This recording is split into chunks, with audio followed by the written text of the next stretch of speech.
Welcome to the Swamp here in Gainesville, Florida. It's the Tigers versus the Gators. Let's go!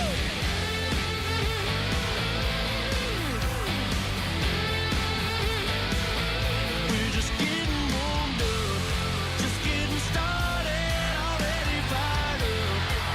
Yeah, let's party, ain't nothing like it around here, going down out here. Get it warmed up and get it started. Everybody in here came to party.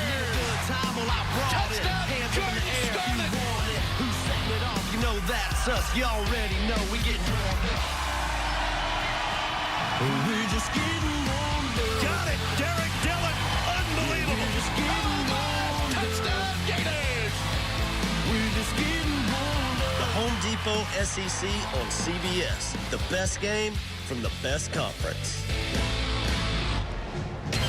And with that, the Home Depot SEC on CBS brings us to Gainesville, Florida. Ben Hill Griffin Stadium, a matchup of East and West in the SEC.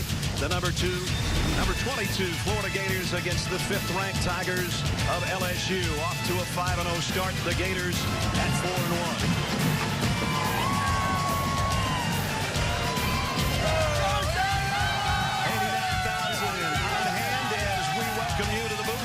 Brad Nessler along with Gary Danielson. Jamie Erdahl will join us shortly. Partner LSU, number 5 in the country. 5 straight wins. If they haven't surprised the country, they surprised me. I'm going to be honest with you. Florida at 4-1. That loss to Kentucky a month ago doesn't look that bad now. But you head into October, and the would-be's and could-be's become the will-be's. Well, there might be a lot of B's there, but there's a couple of A teams in this league, too. I think Alabama and Georgia have separated themselves.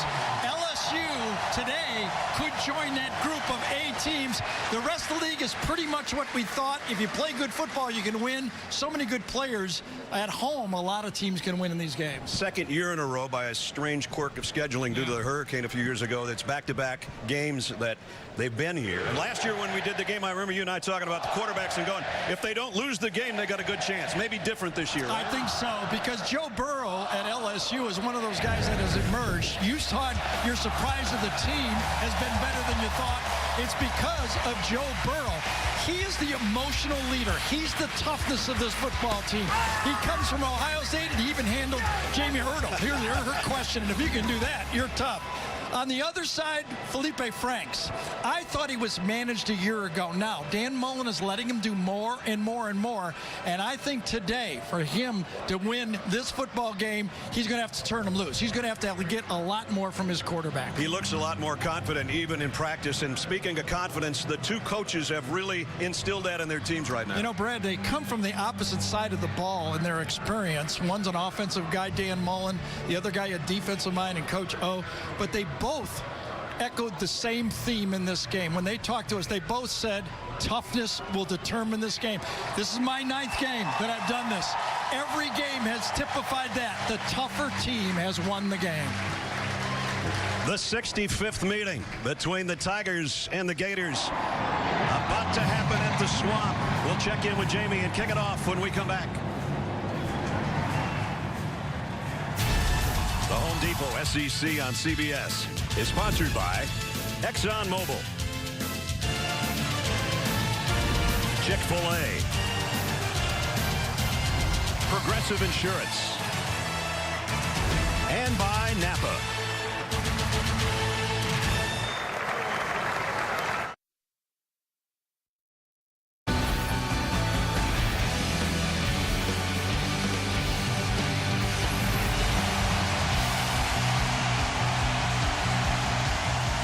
Ago, the undefeated Tigers of LSU, who've won the last 2 here in Gainesville. And the Florida Gators coming out on a winning streak now. Back-to-back SEC road wins for the first time in 6 years after their win last week. Before we kick, we check in third member of our team, Jamie Erdahl. Jamie. Brad, Florida equipment manager Jeff McGrew could add crisis management to the resume after the week he has had. Florida's equipment truck on their way back from Mississippi State last week caught fire on the side of the highway, completely engulfed in flames. Now, the driver's okay, but they had to wait for all of the equipment on board, which was damaged by flame and smoke, to cool down before they could transfer to another truck and get the equipment back to campus Monday morning to really understand the damage that was done to their helmets and shoulder pads. Now, they had enough shoulder pads in their inventory to outfit everyone for practice, but game helmets didn't arrive until Friday morning. They had to quickly put decals on them, but players are wearing these game helmets and shoulder pads for the first time today. Gary, you more than anyone else understand how distracting that can be if something doesn't fit you the right way. Yeah, Jamie, you're right. The only thing I took from the 27 teams I played for is my shoulder pads every time. I made sure I got my shoulder pads. I wanted them and played with the same pair my whole career. Be interesting to watch Felipe handle new pads. I bet he's still adjusting. Yeah, adjusting all game. And guys, let me add that doing those decals and assessing that damage, the smoke that affected, it was a stench that doesn't leave you that they had to bring into that equipment room. But really the safety was compromised. If it wasn't fire damage, the smoke, they just weren't sure what was right, so they replaced everything.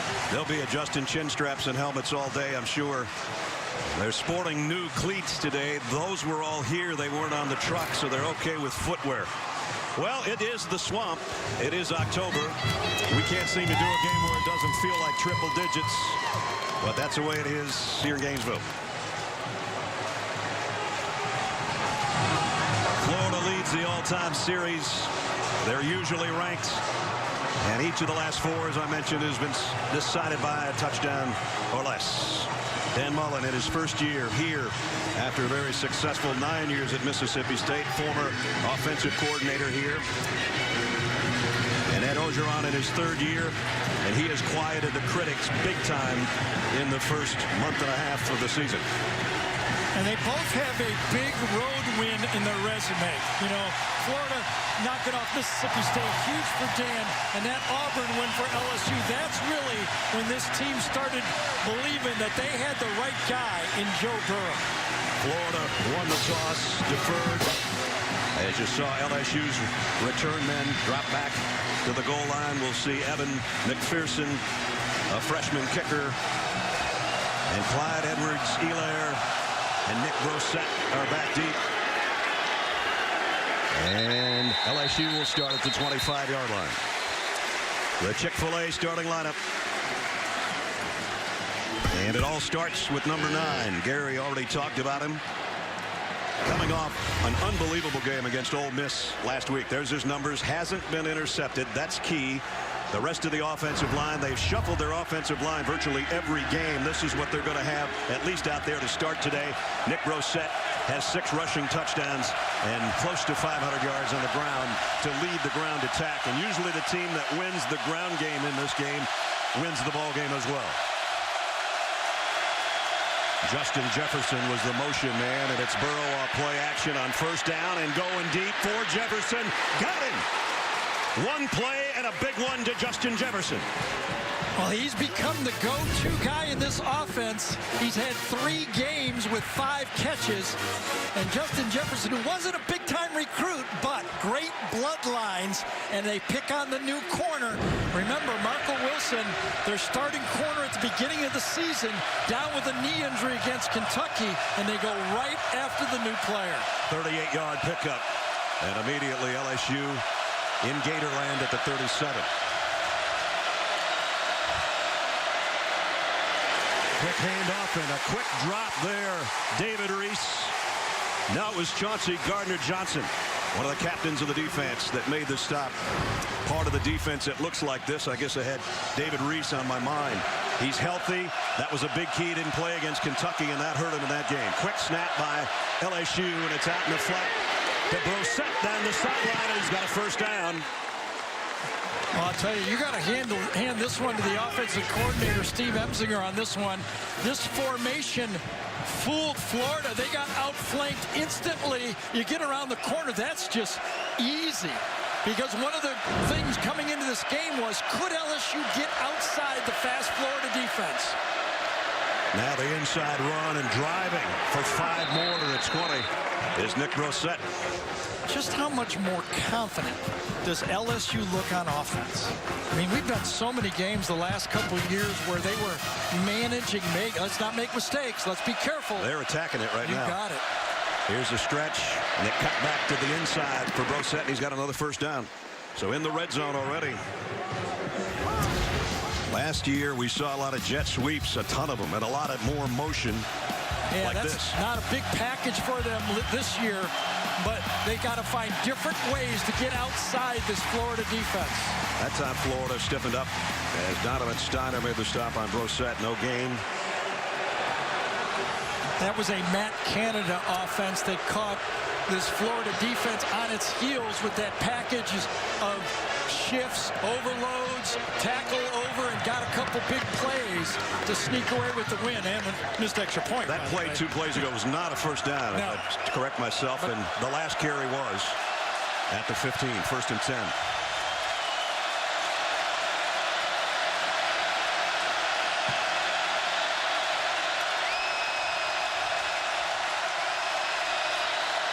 Edwards-Helaire, little cut inside. Little jump cut got him about 4 yards down around the 11. Edwards-Helaire and Brissett sharing most of the load. Leonard Fournette has been getting a little more playing time the last couple of weeks as well. Derek Dillon, I think, brought in the play from the bench. And this is the formation that LSU likes to lose inside the 20-yard line. They've had 35 snaps and 3 wide receivers. Burrow getting some pressure. The fade to the corner. Overshot Jefferson. He went airborne but couldn't quite get to it. You know, you got man-to-man out here. Pick your guy. You go with the fade on the play. Stutter and go. Could have been completed, but it would have taken a perfect pass. When you play man-to-man coverage, you're depending on that quarterback every once in a while missing that throw. 3 wideouts all to the right now. Jefferson in motion back the other way. On 3rd down and 6, they can get a first down around the 4-yard line. Burrow, the quick slant. They've got the first down inside the 4-yard line. A 1st and goal. D. Anderson on the catch. I'll tell you, this is the pass that Joe Burrow throws confidently. He puts it into the body of the receiver, and he allows the big receivers for LSU. D. Anderson goes 6'6" to just box out. Brissett, easy touchdown LSU on their opening drive. His 7th of the year. A perfect drive for LSU. Started out with a big play and ended up with a power play. You got to figure this was scripted, but they also showed they could play physical if they had to. And you see Charles, number 77, getting the big block on that play and getting it into the end zone. And a flag down for the extra point. You know, the other block they saw in the corner of my eye, Adrian McGee, number 73, who's playing left guard in this game. He was starting at right tackle. They moved him in for Brumfield. He got a big block as well. Legal substitution on the defense, 12 men in the formation. That penalty will be declined. They really wanted to block the extra point. So Cole Tracy, who's perfect this year on extra points, 19 of 19. Yeah, I'll tell you who was perfect also. Steve Emslinger, offensive coordinator for LSU. What a script to start with, huh? No doubt. What a drive it was. 10 plays. It started with a bang. A 38-yarder, Joe Burrow to his favorite target, Justin Jefferson. That started things, got it in Gator territory. Then in the red zone, the slant got him 1st and goal. Nick Brissett says, I'll do the rest, fellas. His 7th rushing touchdown of the year. Tigers 7-0.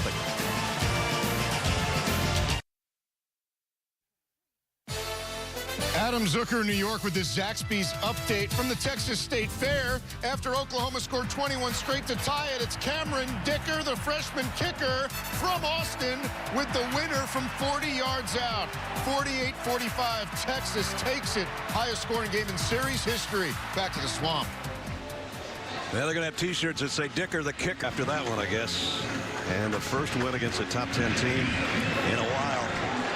Longhorns, after that little stumble against Maryland early, have looked pretty good, haven't they? LSU couldn't have looked any better on their opening drive.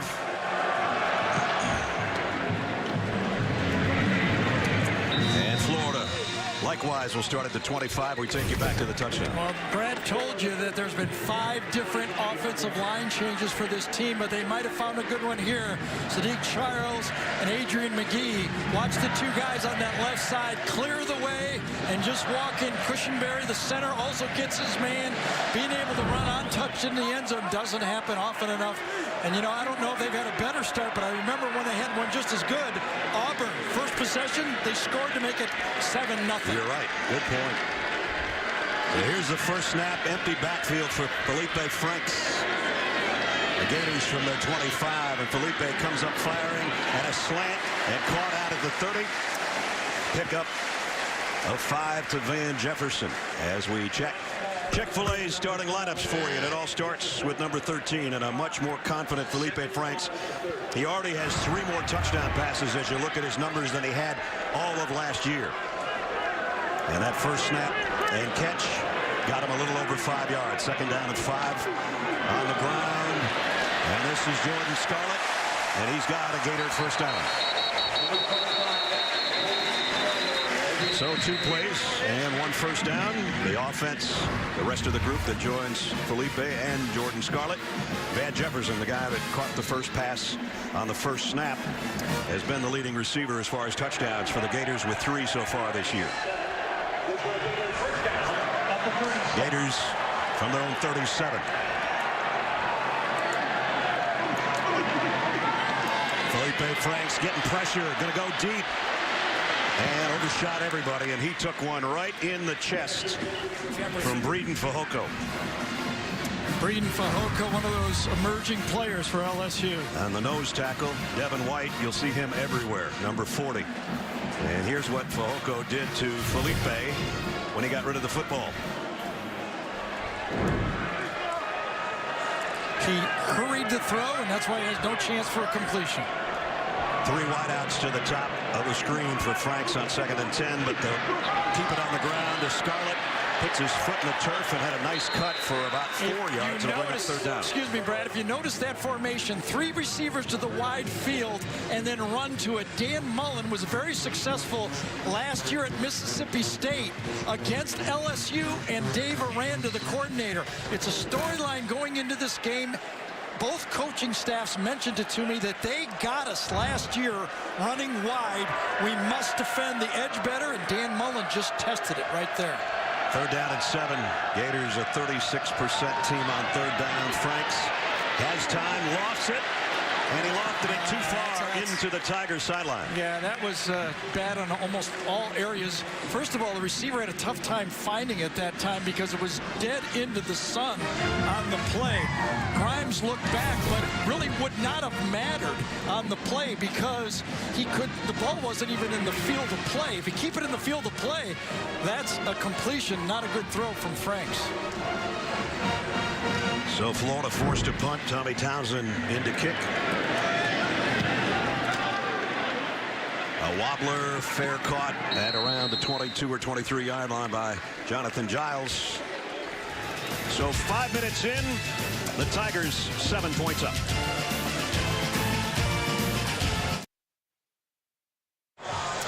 CBS Super Bowl season continues tomorrow. Jacksonville's defense, can they slow down Patrick Mahomes? Can anybody? Oakland and the Chargers get together late. You can kick off your Sunday. JB, Nate, Boomer, Phil, the coach, all get things powered by Ram trucks at noon Eastern tomorrow. I got a protest on that Oakland-Cleveland game that's still being filed, by the way. My team got jabbed. I agree with you. Well, the opening possession was picture perfect for LSU. Let's see what they do the second time around. Florida believes that if they get LSU into passing situations and they can tee off, their defensive ends can dominate the game. The question is, can they get them into that position? That would be Polite and Jefferson and Zuniga, that group. 3 receivers to the near side for Joe Burrow. Quick throw out complete to Giles, and he's going down for a loss of 1. Nice play by Gardner Johnson. Second nice play by Chauncey so far this quarter. And, you know, look what he did before the snap that made it happen. He moved the safety over to him to allow him to go. The blitz is going to come off the slot, and he moving that safety over helped the play. Nice throw and catch to the outside of the first down. Stephon Sullivan, and a pickup of 11.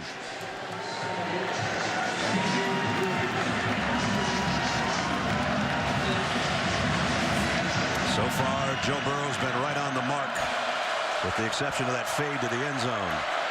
On the handoff, face Edwards mask. Elaire, Yeah, he got face masked by Zuniga. So that'll give him another first down. And again, this is the one as a coach. Personal foul, face mask on the defense. Number 92, 15 yards from the previous spot. First down.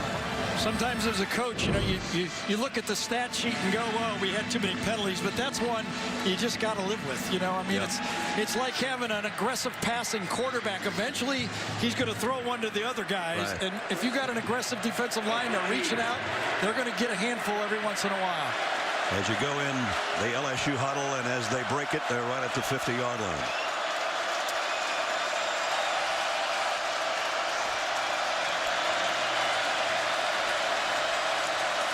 They fake the jet sweep, and it's Edwards Elaire for about 6. Nice, tough run. He took Kyrie Campbell with him for the last couple of those yards. Again, a beautiful game plan evolving by LSU. Remember, we showed you the success of the jet sweep. Florida saw the films, just like I watched them. They all were stepping wide that time, and they run the ball right up the gut. Got 6 out of it.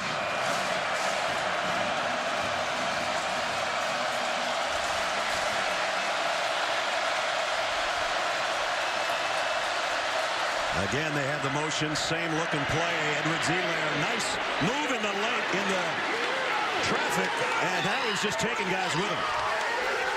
What a run. I think some of the yardage should go to Shadik Charles, number 77 on the play, okay? Great call early. Then the great footwork by Elaire. And then watch at the end. Charles, number 77, actually gains the last 6 yards himself. Has to go in those stats. They ended up running it for 16 as a group down to the 28-yard line. And again, off of the jet sweep action. Same look, unbalanced line. They're going to show it again. Here they come.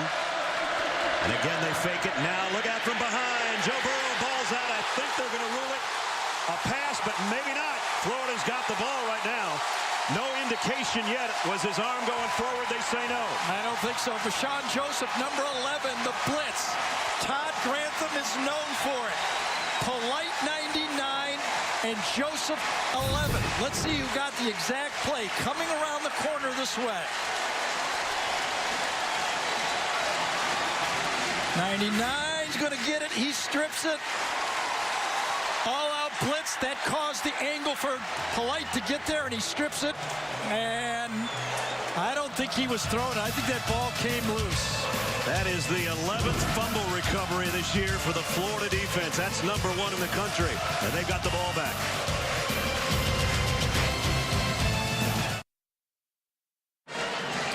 As you remember, it was an unbalanced line with that jet sweep look, and what you're going to get is the aggressiveness of Ted Grantham, offensive coordinator, Todd Grantham, excuse me, from Florida. He comes out all blitz, allows Polite to get the sack and the turnover. We looked at it a couple times during commercials. I think the ball comes clean before he throws it. Not much to look at or replay. You know me, always like the NFL looking out for the quarterback. Yep. If that was you, you'd say, I was throwing, man. I might, but I'd lose. Here's that look again. 3 wide receivers to the wide field. Can they run the ball wide? Martez Ivey with the false start. False start. Offense, number 73. 5-yard penalty. First down.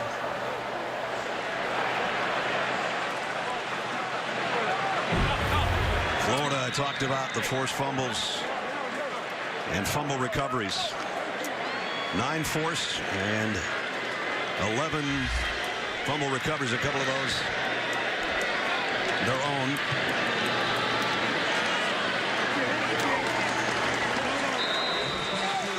Michael Pirine First appearance for him today. I watched very closely that Mississippi State LSU game when Dan Mullen at Mississippi State torched him with the running game. But one thing I did notice, Rashard Lawrence, number 90, he didn't play in that game. If you just watch that last play, he blew up that last play.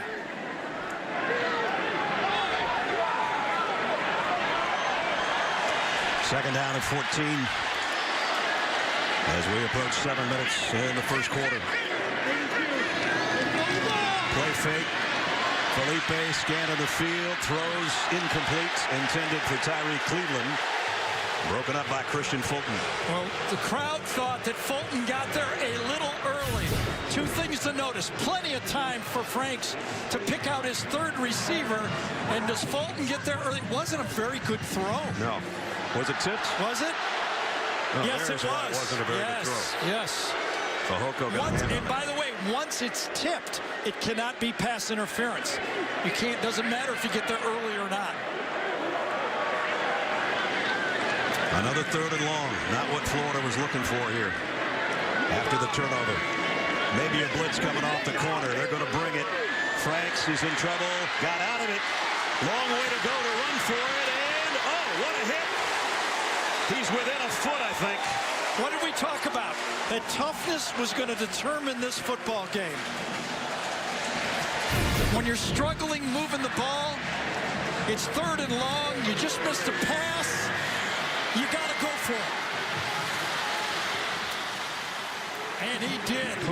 Now, does Florida go for it? Devin White with the collision with Felipe Franks. Along with Trevez Moore. And it's 4th and 1, and the offense is still out there. Be careful of number 40, White. He loves to backdoor these short yardage plays. If they even run it. They're 75% on their 4th down conversions. On the offense. Now they'll punt it. Number 13. 5-yard penalty. 4th down.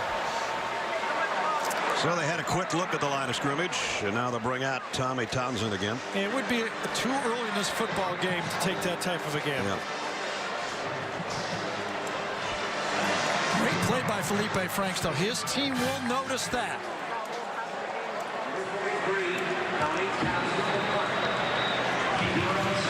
Remember, Franks was an original commit to LSU, then backed out near signing day to go to Florida. The punt taken at the 15 and dropped for a couple-yard loss. Tyree Cleveland on the special teams. Nice play by the starting wide receiver. It helps to be fast, and he got there and made the wrap-up, didn't he?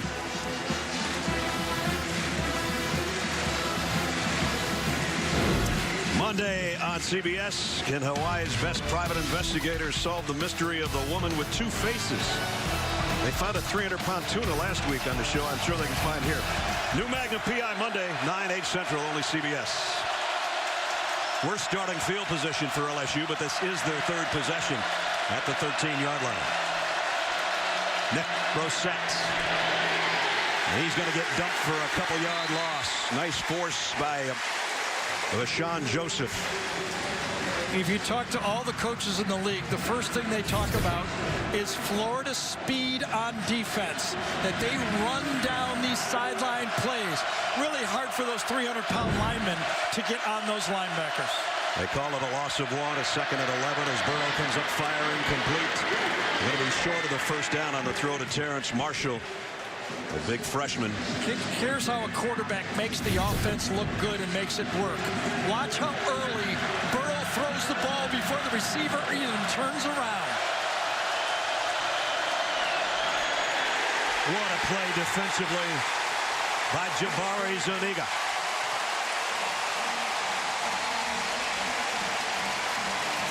And the Tigers will have to punt.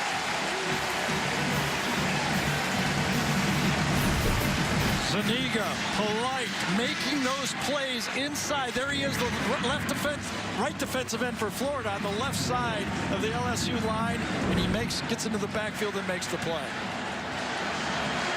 So Zach Von Rosenberg will come in to punt as you look behind. Freddie Swain Great decision by Dan Mullen, not going for it. He's going to get the ball in the same spot. Swain's an excellent punt returner. If he can get his hands on one from the 45. Not going to get away. Nice job on the special teams that time as well by Todd Harris, holding on for dear life.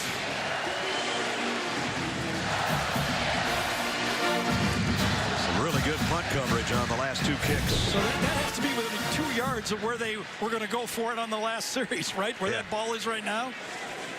So you play good defense, you get the ball right back in the same situation, 1st and 10. Come on, your sports news and highlights straight without the noise. Stream CBS Sports HQ, the all-new 24/7 Sports News Network, available on your phone, computer, and connected TV devices. CBS Sports HQ, sports for true fans. First charge, we got a timeout, taken LSU. by LSU. Yeah, LSU did not have enough players on the field, or they substituted wrongly and might have had 12. It looked like they had 10, and they took an early timeout. Andre Anthony was running on the field late. First 11 minutes, as you saw, that graphic has been all LSU offensively. But Felipe Franks has got it back with 4:13 remaining in the quarter as we check in with Jamie.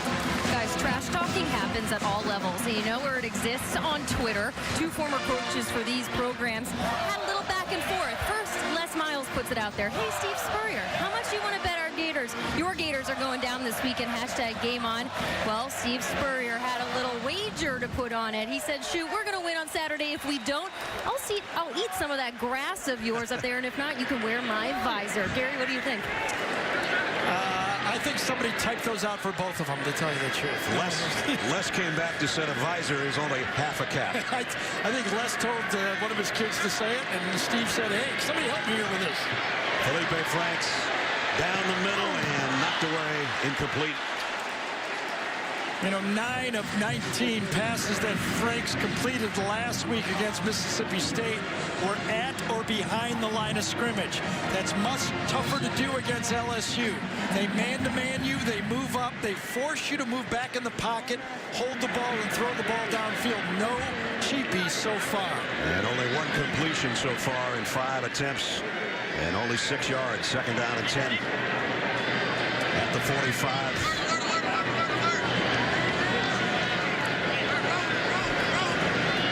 Scarlett in the backfield with Felipe Franks. They fake it to him. Felipe's going to take off on his own, trying to get to the edge, and he's not going to get very far. Ray Thornton, after about a 3-yard pickup, took him out of bounds right in front of his coach.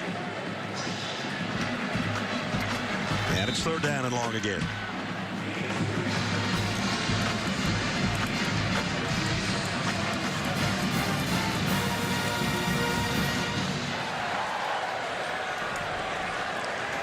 Under 4 minutes remaining in the quarter.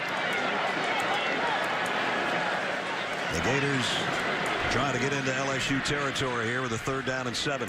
LSU's brought in their pass rushes. See if the 4 of them can get there. Franks is pointing at number 40. I would too if I was him. Pump fake. The throw is complete. To Swain. Nope, the ball came out. Freddie Swain had his hands on it. Ripped out of there by Kerry Vincent. I think the delayed blitz by White was what got to him, wasn't it, Gary? And I think that's what you know in your mind with Dave Aranda bringing the linebackers. You don't have time. You have to get rid of it. And that LSU defense has confidence in their tackling ability. You may complete the pass, but we're going to tackle you short of that 1st down marker. So another punting situation for the Gators. Jonathan Giles way down on the other end. Calls a fair catch and backpedals to the 5. Maybe should have let that one go. So LSU buried in their own end. And now do Project Smarter, presented by the Home Depot. Well, you got to have a quarterback on defense, and this time it's Chauncey Gardner-Johnson saying, get over here, get over it. We got a blitz on from the slot. The quarterbacking and helping out the defense. If he doesn't move over, it doesn't allow Gardner to get into his spot to make the play for the defense. It all has to work together, and the smart play was made by number 23. The captain of the defense, or one of them. Well, LSU, the good news, they've got a 7-point lead. The bad news is they're at their own 5-yard line. Edwards-Helaire, in fact, is in the end zone, and he'll get the carry. And he stood up. I don't think he got much at all. Well, you know, early in the game, LSU was able to get the Florida defense off balance with their perimeter passes and getting outside.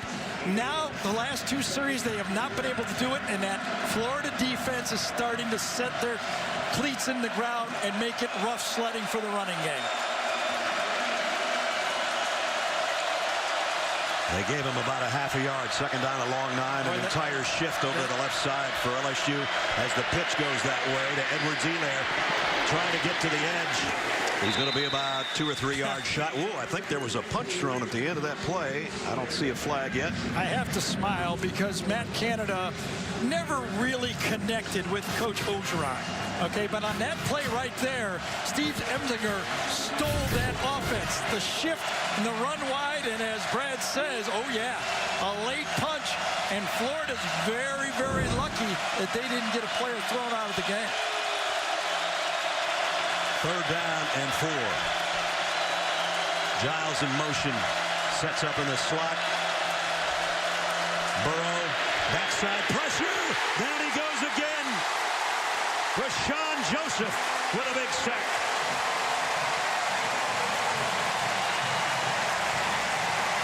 The running back whiffed. As a quarterback, you depend on your protection. And when your running back misses the outside linebacker, you don't know it. Number 11 right here. Watch the running back come out and just whiff. That had to be a busted assignment by that LSU offensive line because 2 guys can't come clean like that. You got to be careful of Gervon Rosenberg way in your own end zone. Freddie Swain has it around the 43. So Florida still hasn't scored, but they've got great field position with 1:11 remaining first quarter.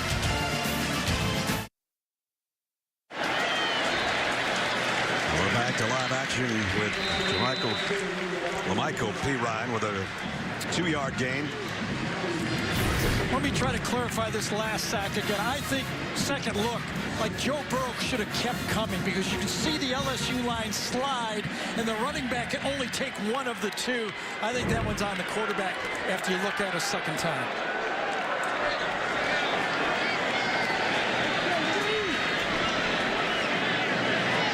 Pirine stays as the single setback. The shift of tight ends from right to left on 2nd down and 8. And here's the jet sweep. Kadarius Toney. Toney got a first down. They use him in a lot of different positions. And he's got a first down for the Gators as the first quarter starting to wind down to a close. Well, Dan Mullen should be able to figure out a way to get the ball to Kadarius Toney. Now, he's not Percy Harvin, but he's the type of player you got to figure out ways to get the ball in his hands. He's averaging over 11 yards every time he touches it. First down at the 32. Pirine, nice hope. Off the right side, got a decent gain, but the quarter's going to close, and LSU hasn't allowed a first quarter touchdown now in 10 consecutive games dating back to last year. They get out of the quarter without Florida scoring. The end of one. LSU took the opening march all the way down to score. Our only score of the first 15 minutes, 7-0 Tigers. We'll return to Gainesville after this message and a word from your local station.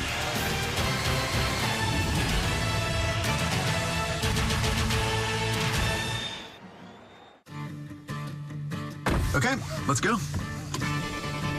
This isn't a regular SUV test drive. Turn right here. Here? Yeah. During the Jeep Adventure Days event, discover deals as legendary as Jeep SUV's 4x4 capability. And the confidence to go where you've never gone before. It's more than just a test drive. It's your first adventure. That was awesome. Get used to it. Start it off with a great deal at the Jeep Adventure Days event. This was the scene moments ago here in Gainesville, the unveiling of the 6th member of the Ring of Honor of Gator greats, Tim Tebow, the Heisman Trophy winner and national champion from 10 years ago, part of his team back here. And Tim speaking to the crowd during the timeout. We had a chance to spend some time with Tim at practice the other day, and then in the lobby of the hotel last night when he came downstairs, it immediately becomes a parade. But what a great player, great guy. You did a lot of his games, so did I. Yeah. And he has great patience for the fans and respect for the fans. You know, he's never too busy to stop one more time, sign one more autograph. I think I respect that about him even more, his great ability as a player. So a great honor going into the Ring of Honor, one of 6 with the likes of Jack Youngblood and Wilbur Marshall and Emmett Smith and Steve Spurrier and Danny Werfel, and I think I got them all. I was doing that off the top of my head. If I missed somebody, I apologize.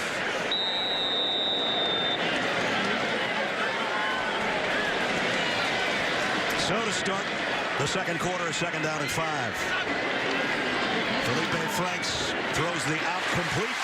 Nice pitch and catch to Morrill Stevens, who caught the winning touchdown pass last week in the victory over Mississippi State.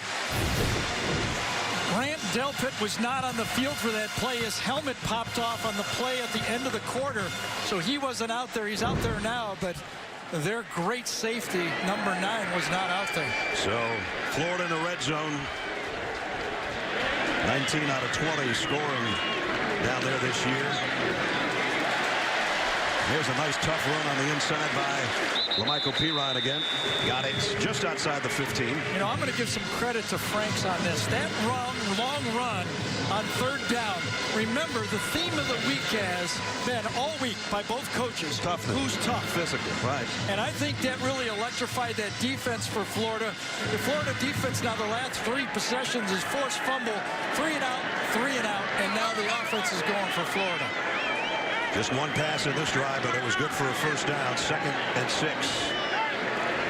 Just outside the 15.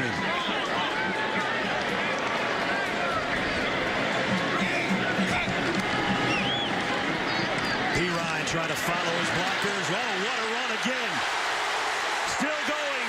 1st and goal, Florida. It was a great cut by LaMichael Pirine that time. I thought LSU had him cornered. But he, at the exact time, plants that left foot and cuts out right there. Look at that. Runs right through the arm tackle and makes the cut. That's that skill that the running backs had that, you know, as when you're recruiting a guy like that, I go, oh, yeah, I recognize that. I'll take that guy. 1st and goal at the 3. Pirine stays in there with Franks under center. He'll get it again, and he's driving toward the goal line, just shy. Well, remember, 2nd down is the down that the genius, the creator, the scientist of the jump pass, Dan Mullen, likes to use play-action passes on 2nd down near the goal line. I've seen one of those from this guy this year. We've seen him from the guy we just showed you in between quarters, the Heisman Trophy winner. Goes all the way back to Utah when they first started it. Yep. Pirine behind Franks. High snap. Pirine. No, he did not. Still not there. These are the things Gary was just talking about. Gary, you did this one. Yeah, this was the one that Vern almost jumped out of the booth. I think Vern jumped higher than Tebow on that one. Tim with some of his teammates down there. We have a man down as well. This is the Rashad second, Lawrence, I think. Second play in a row that Lawrence has been stunned.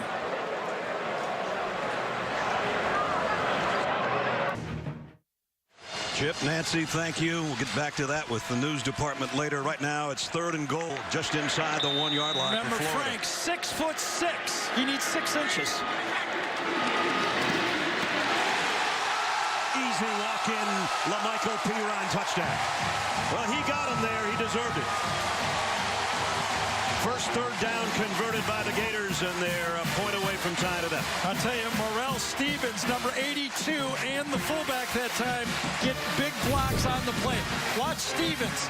He seals the edge, and then he goes to the 2nd level. Seal it, go to the 2nd level, kick out block, and you crease right through it. R.J. Raymond gets a good block on it. 2 players at the point of attack do their job. McPherson's point after is up and good. You know, after that first drive, nobody thought it was going to be easy. We've watched too many of these. A 43-yard drive after the punt from deep in their own territory. P. Ryan with a strong run here that got him down close. And then for the first time this year, he scores on a 1-yard run. 7-7 here at the Swamp.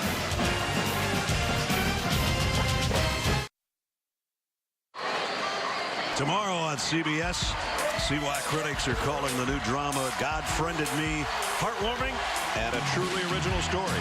God Friended Me tomorrow after 60 minutes, only CBS. Packed house, the Gator fans doing the chop. So are the guys that aren't playing on the sideline. Well, some of them are playing. They just went 43 yards in 9 plays to tie the game up at 7 apiece.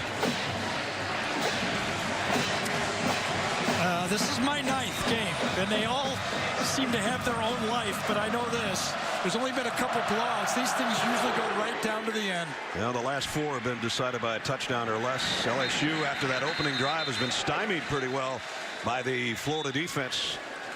75-yard march the first time they had it. Our aerial coverage is sponsored by State Farm, here to help life go right. Brad Nessler, Gary Danielson, Jamie Erdahl, and our CBS crew at the Swamp in Gainesville. And we've got you covered from every angle, including inside Cole Blothen's tuba. That's tuba cam. And then he's going a little crossways. He's got to get that thing out of the way so the fans can see.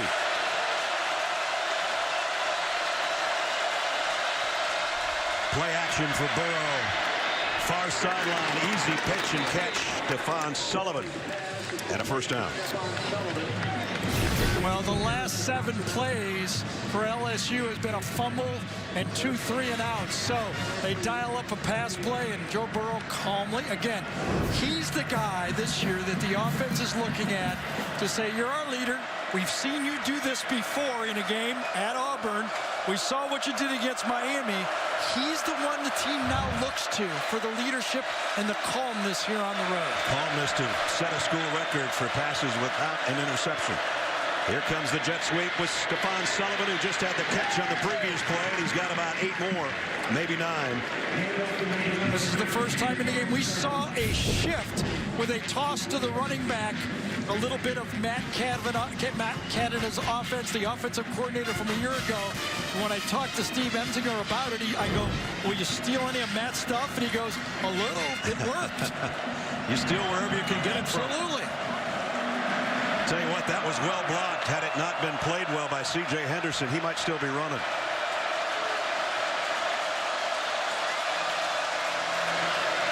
Florida almost jumped on the inside. Kyrie Campbell got back. Second down and a yard. Nick Brossette behind Burrow will get the carry. He's got the first down. Well, Vashawn has done it a couple of times. Vashawn Joseph, number 11, has cut through the hole and made big plays. But that time he cut into the hole and missed the tackle. He had it. He read it perfectly. Watch number 11 come into the backfield right there and cannot wrap it up. Chris Curry in the backfield for the first time, a freshman. From the 50. They'll give him a try, and that didn't work out so well. I tell you, LSU's going to have to open it up. Todd Grantham, defensive coordinator, was tired of watching that first drive. He's coming after him almost on every play right now. Off the edge, he's attacking this offense.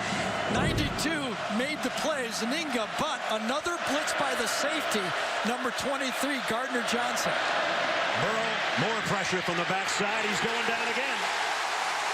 Vashawn Joseph, he didn't let the guy get away that time. Ja'Kai Polite, number 99. We talked about it. Florida believes that in passing situations, they cannot be stopped going to the quarterback. They believe their edge rushers have an advantage, and so far they are right.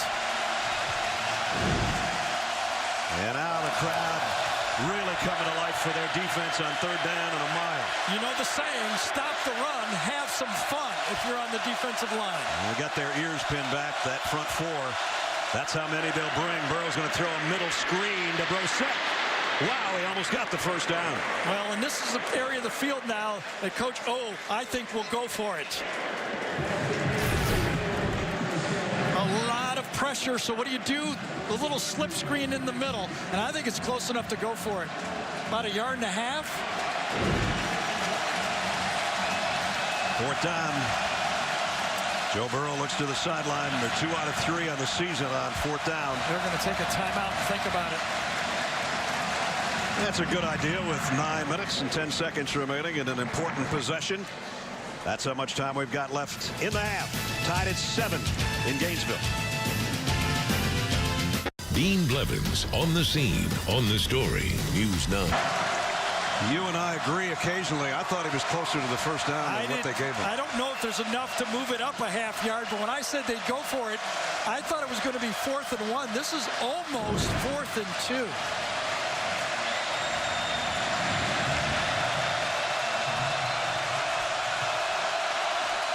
As you look in on top of Joe Burrow, they got the extra tight ends in there.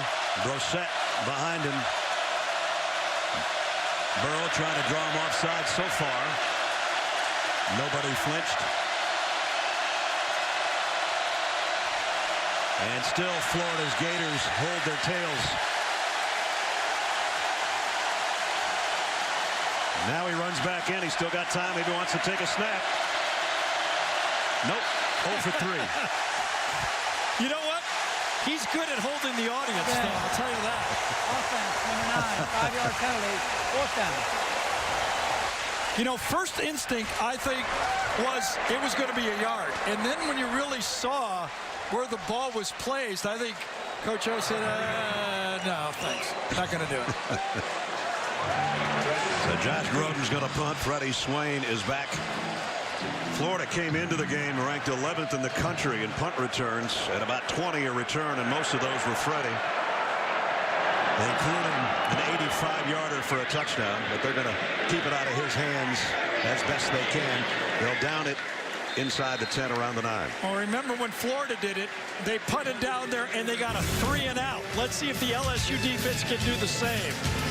Hard-hitting action from Florida, where we're tied in Gainesville.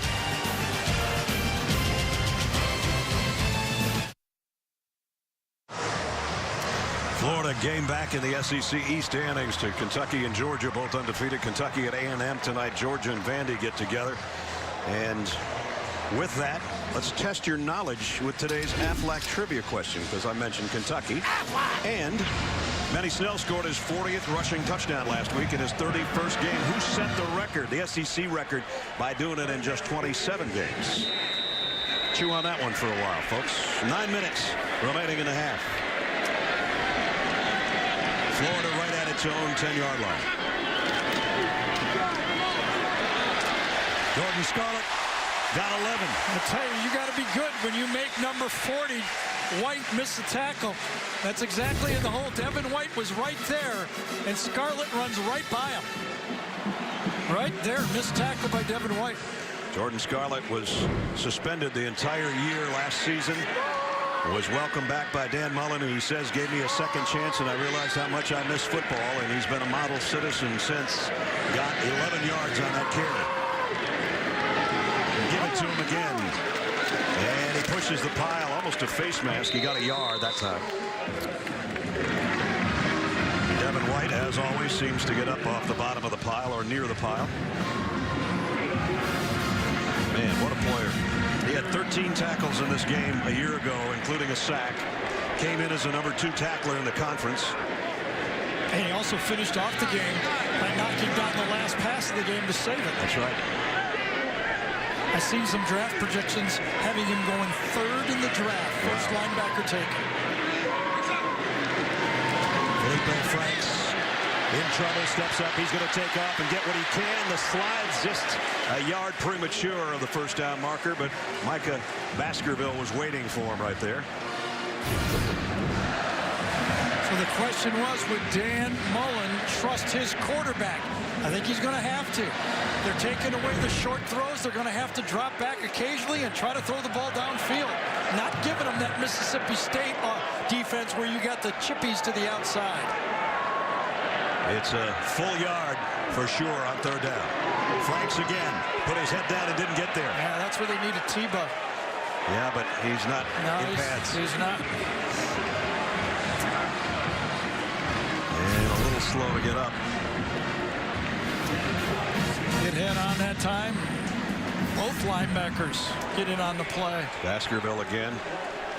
White was on the other side. Yep. So it's fourth down. See, and Dan Mullen used to have it when he was here. He had Tim Tebow. And then Nick Fitzgerald. And Nick Fitzgerald. I mean, so that's part of his offense, and he's not used to going away for that quarterback run. Didn't mean to slight Dak Prescott in that conversation. Oh, yeah, I either. forgot about him so fast. Oh, did he touch the ball? He got on it anyway. He did. And it was Cleveland again down there to kind of cause the commotion that forced almost a miscue. Tyree Cleveland's had a better impact on the game as the punt coverage guy and a gunner than he has as a receiver today. Daryl. Hey, Daryl. Hey. Hey, how much would you pay for something you don't want? Nothing.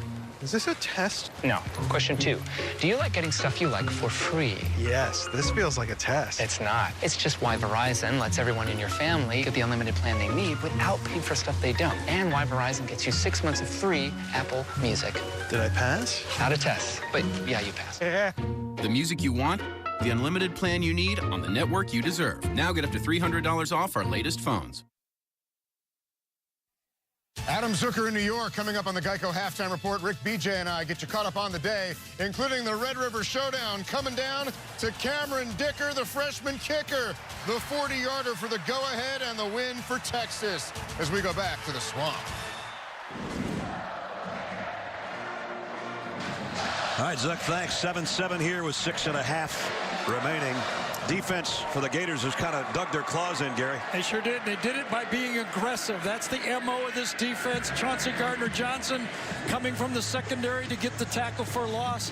Rashawn Joseph, number 11 from the backside. Good blitz. Gets it from behind. That is the MO of defensive coordinator Todd Grantham there. We've seen him in Georgia. We saw him at Louisville. We saw him last year at Mississippi State. There's never a situation where he doesn't look at that blitz page and say, yeah, I think I got a blitz dialed up right here. First down for the Tigers from their own 22. Straight handoff and another good run by Edwards-Helaire. Got a first down.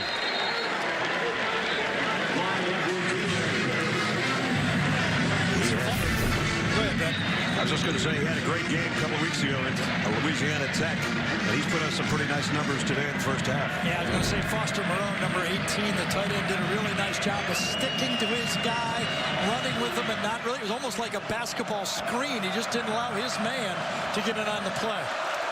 Wearing that famous number 18 that's an honor to wear for LSU. The tight end. First down. Here comes pressure off the corner. The throws to Giles. Giles got to the 40. Talked about the tradition of wearing number 18. All started with Matt Mock when they won the national title in 03. Passed it on to Jacob Hester, another national title. Foster's wearing it right now, and he said when he became part of that pack, he started getting texts and phone calls from those other guys. He said, I thought I was in a pretty elite group, man. He is. That run carries them to the 45-yard line as we're under 5.5 to go. Well, I think the LSU offense has found where to run the ball. They're running it number 18. Moreau is making those blocks. Burrow's going to go deep on the sideline. Jefferson had it in his hands, couldn't control it as C.J. Henderson was right there with it. Well, it was a good throw, but it felt to me, or as I watched it, Jefferson was stumbling just a little bit at the end of the play and really couldn't get everything coordinated.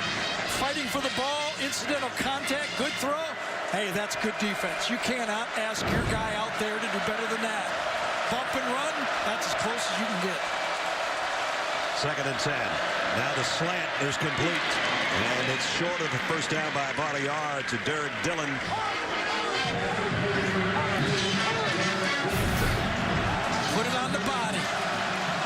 receivers, throw it right at them, put it on their body, and they'll catch it. And then on 3rd and 1, your quarterback takes off running, as he did a week ago for 96 yards and a touchdown. This time on 3rd and short, he rips off a big one. You know, you blitz, sometimes you're right and sometimes you're wrong.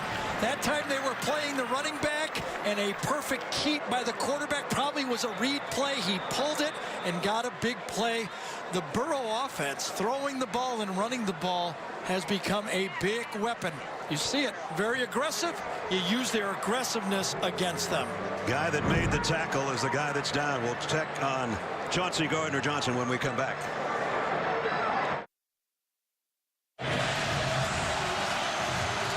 That's a junior, Chauncey Gardner-Johnson, going off, limping off after making that last tackle, but not before Burrow had 21 yards on the run down to the 24. LSU trying to pick up points here before halftime. Quick and throw out to Giles. He's drilled immediately by Trey Dean. Let's take you back to the injury. I think it's when he planted his left leg on the tackle. Right there is when it happened. Kind of hyperextended it.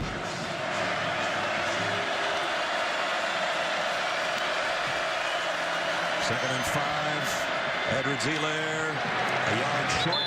And the last time they came up with 3rd and 1, it was the quarterback run that kept the drive going. Yes, remember, they played to the MO of the attacking defense for Florida. Now what do you dial up? Do you throw one of those slants to your big receivers out there, or do you try to run against this attacking defense? They give it to the tailback, and I think he's got it. I don't know. I thought his knee came down. It's really close. I think it's just short, Ness. Yep, you're right, if that's where they're going to put it. It was an all-out blitz. Watch them all come from the secondary. You know what you're going to get.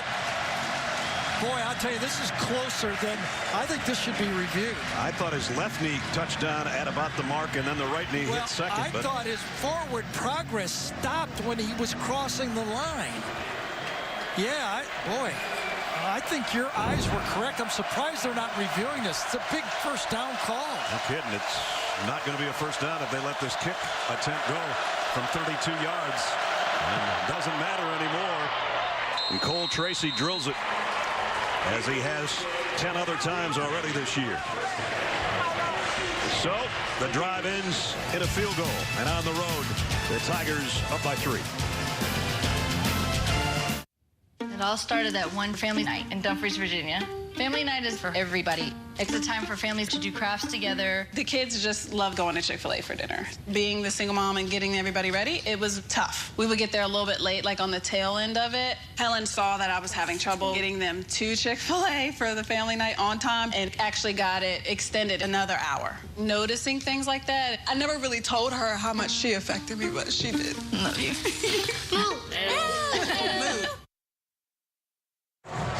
So LSU capped a 63-yard drive in 10 plays, almost 3.5 minutes off the clock. Had to settle for the field goal, but on the road, up 10-7.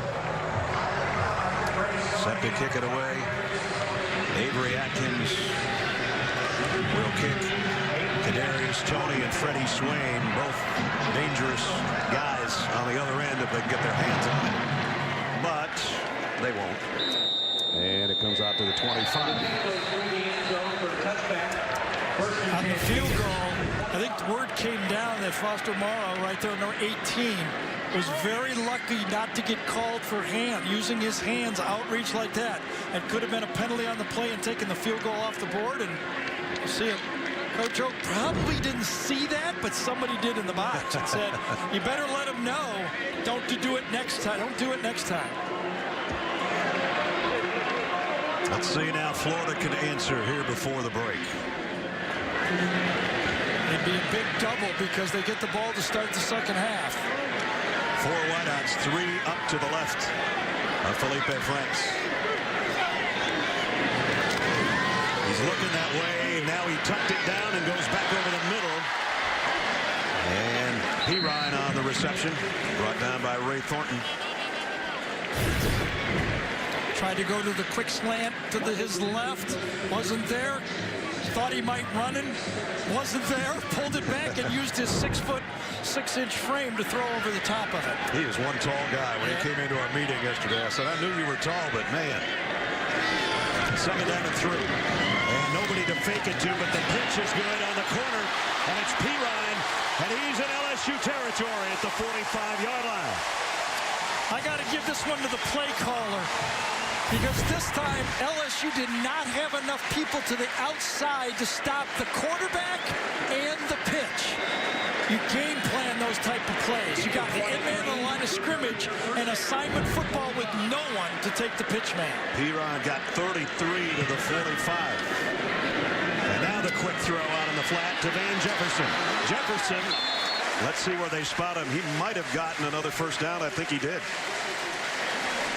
They're going to put it inside that 35-yard line around the 34. Should be good enough.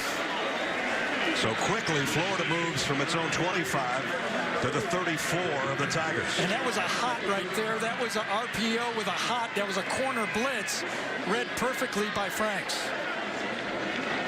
Again, they're going to try the same play.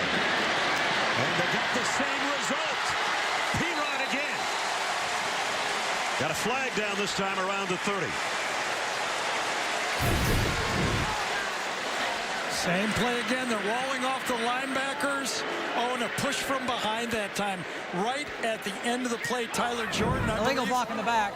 Number 65 on the offense. 10-yard penalty. Replay, first down. Jawan Taylor, number 65. You see, Dan did not like the call, but the push from behind was the call. You talk about killing a buzz right there. Florida had everything working.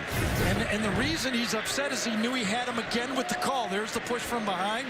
I think it's a good call. Pirine's been big in this first half. 52 yards on 9 carries. So you probe and you find a weakness through alignment on a play that will work. That's what the good play callers do. This time 3 wideouts to the top. And Kadarius Toney is in there. We haven't seen a lot from him. On the Wildcat, takes the snap, gets it back to the 38. Talked to the Florida coaching staff, and they said, we'll see a little Wildcat from Toney. I talked to Dave Aranda, and he said, we expect a lot of Wildcat from Toney. Hasn't been quite as much as Dave thought. Hasn't. Got all 3 timeouts left. Minute and a half to play. 2nd and 14.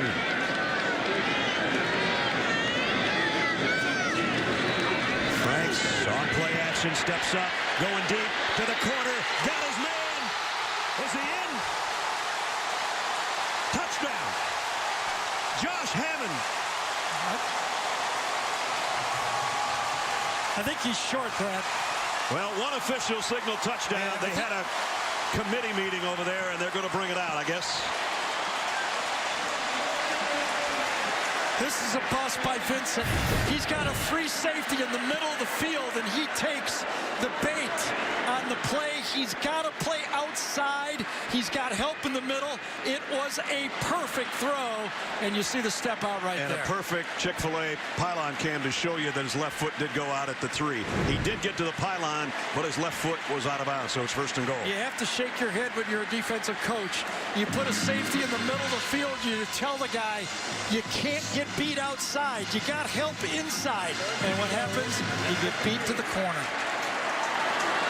1st and goal at the 3. Pirine with Franks. There's the fade back and the throw to the corner.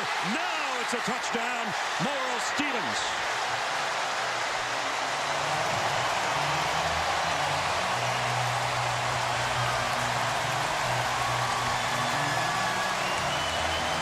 Great series by Franks. Remember when the slant wasn't there and he came back to the outside? He read the option play perfectly and executed that. Then he hits the big pass down to the left sideline. What a series for the quarterback.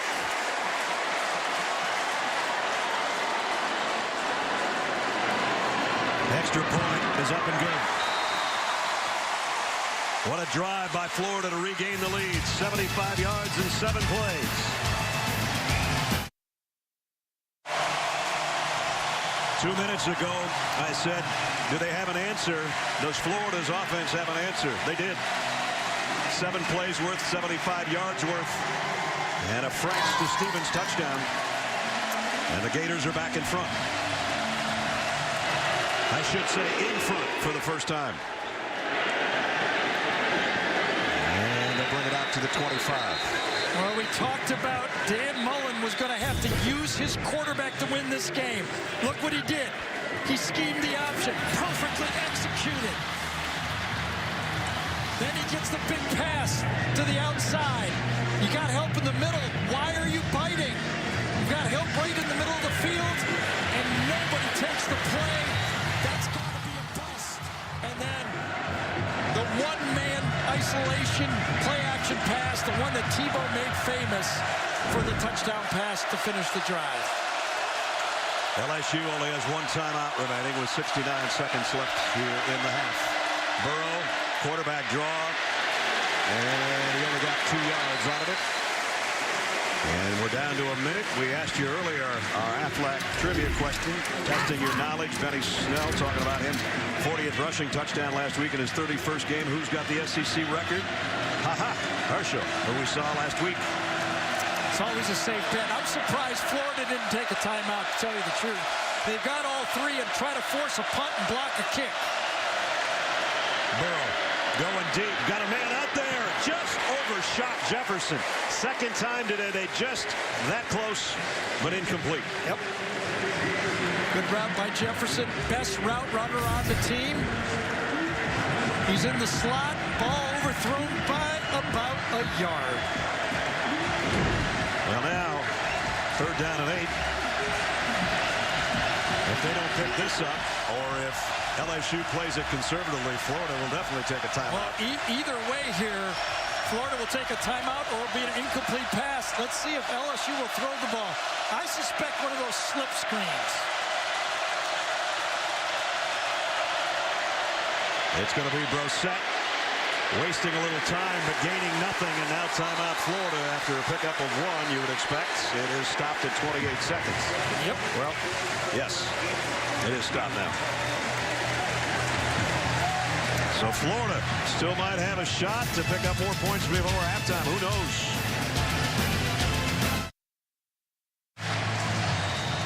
Coming up shortly, the Geico halftime report. Adam and Rick and BJ will have all the scores and highlights, a thrilling finish at the Red River rivalry and all the other earlier games, and talk about this one as well. Here's the punt upcoming, and they have the return on for Freddie Swain, but he's got to call a fair catch at the 30. So 21 seconds remaining and 2 timeouts for Florida. Well, Tuesday on CBS from Dick Wolf, executive producer of Law & Order, comes the new drama FBI. New episode Tuesday after NCIS, only CBS. So you've worked real hard here to go 14-10. I don't think Dan Mullen will gamble here. I think he goes, if he does throw, I'd throw real deep. They get the ball to start the second half. I'd say let's go in at halftime 14-10. We know one thing about this guy. He can throw it a long way. He can throw it a long way. The other thing is you go in with your quarterback feeling great about himself, too. Remember the finish of the Tennessee game last year? They were about on this spot on the field when Felipe Franks uncorked one to end the game to Tyree Cleveland. This time he's going to throw the first one away.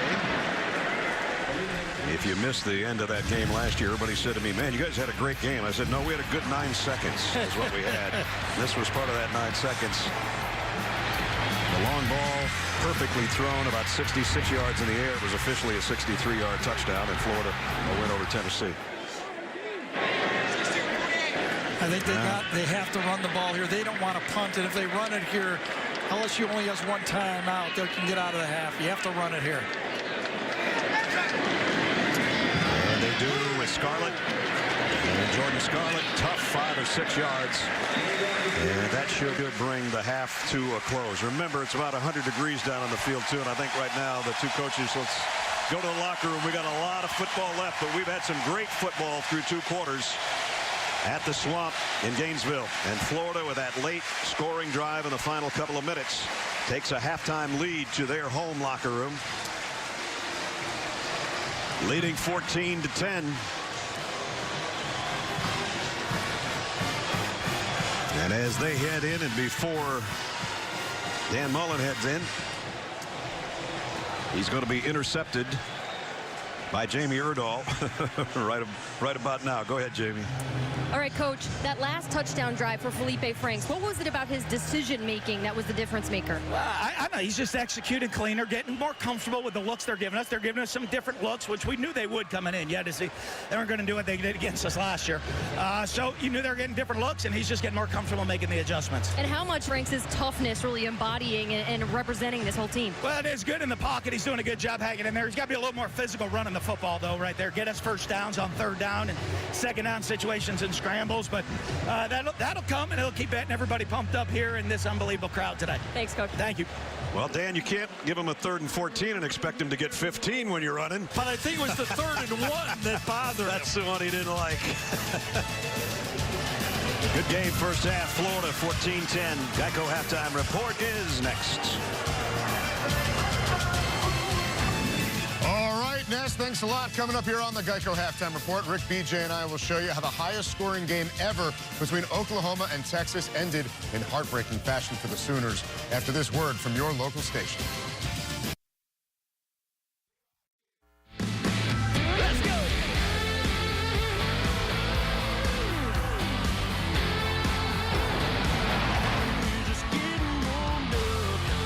He's into the end zone. Touchdown, Tigers.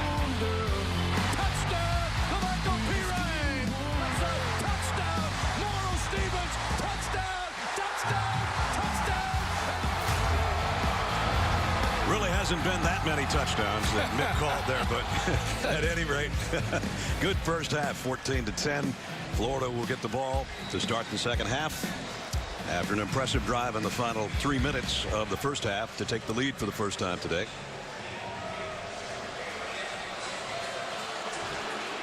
And as is often the case, no return on the kickoff. As we bring you back in the booth, Brad and Gary, Jamie's down on the field.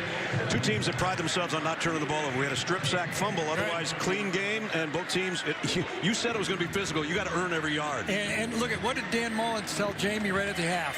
I want those short yardage runs. He knows the toughest and what it means. I think Franks, though, Felipe Franks, you got to give it to Dan Mullen. He found an edge. He found an option play, and then he took advantage of that to get that big last drive. That's all you need as a play caller. Give me something to hang my hat on, and then I can distort the defense. Here's Felipe off play action on first down. Going long. Man out there, and he got him. On the run, a flag is down, but Josh Hammond has it all the way down to the 26-yard line on the first play of the third quarter. Yeah, I'm thinking we're going to call this one back, though. I think it was holding before this thing was thrown. I'm not sure, but came out of the background. See a perfect pass. You had it exactly on target. Would be a 49-yard play. There's the flag flying in. And the all-important call coming up. Matt Leffler, our referee. I think Tyler Jordan, number 64. There were 2 fouls against the play against LSU. Pass interference, number 25. That penalty is canceled. Personal foul, hands to the face, 45. That penalty being forced 15 yards from the end of the run. First down. First down. So we're all used to those flags being thrown in the backfield being holding. This time, Michael Divinity, number 45, as he's rushing, you can see it right there, putting the hand to the face. That is what was called, and it is a good call. Remember, Franks to Hammond set up the touchdown that got him down to the 3-yard line near the end of the second quarter. Now they got it all the way down with a penalty to the 13. Remember, we talked about leaving the field with your quarterback having confidence. How about that confidence on that throw? 49-yard pickup plus the penalty. And now on first down, Franks once more to the end zone. Intercepted, and it's Delpit with the pick in the end zone.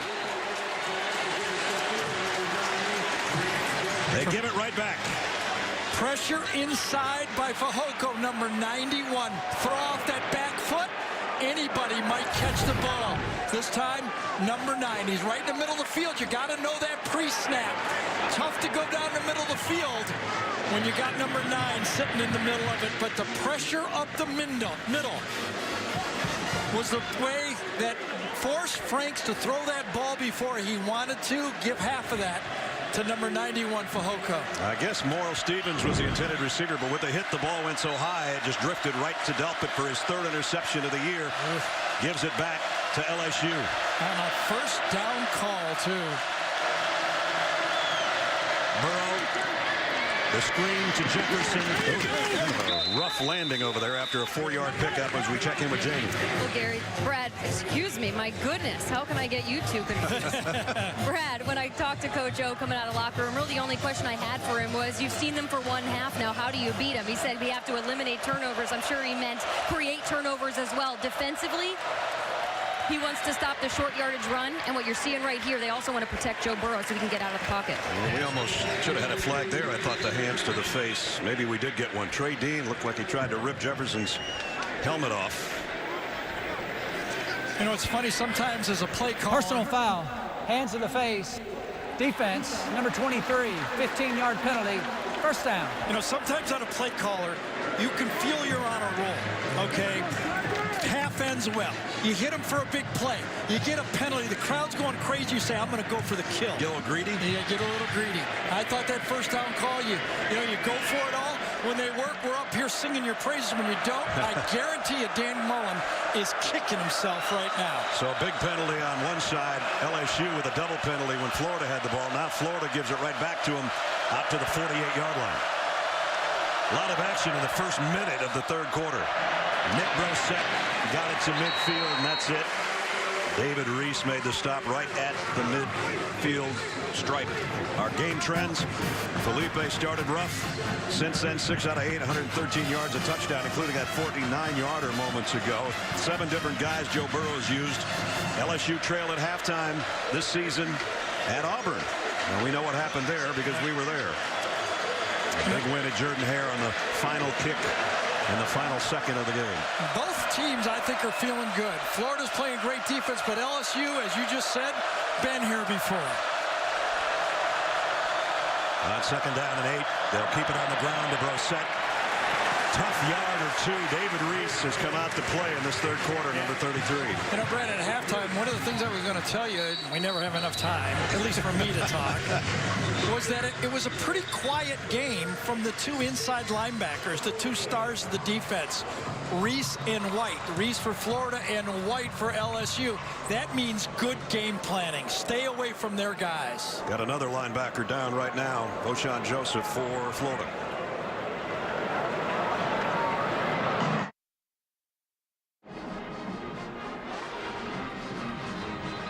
Want to stay up to date? Hey Siri, show me college football scores. O'Shawn Joseph shaken up on that last tackle.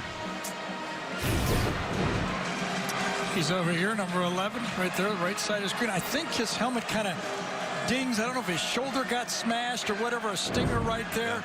But an important, remember, he was been a very effective blitzer on 3rd down, and now we got a 3rd and 6. So the junior out of Miami, even though he's still got that helmet strapped up, out for this play at least. 3rd and 6 for Burrow, and Brosette in the backfield for LSU. Motion man is Jefferson. Burrow, here comes that backside pressure again. He feels it, but he's going to run with it, and he's not going to get there. Nice job by David Reese again. That's that speed on defense.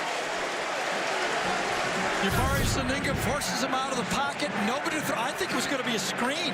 I think that was a middle screen that got blown up inside. It was going to be that little slip screen to the running back. Nothing there, and forced Burrow to just run out of the pocket. I think David Reese heard us bragging about Devin White, because that was quite a series right there for number 33. Josh Groden will try to tuck this one inside the 10 somewhere. End over end. Kick and fielded and dropped. Ball is out. LSU's on top of it, but it was a muff. I don't know if he called a fair catch or not. Yeah, I think it's going to be interference, though. I think Florida's going to get this ball back.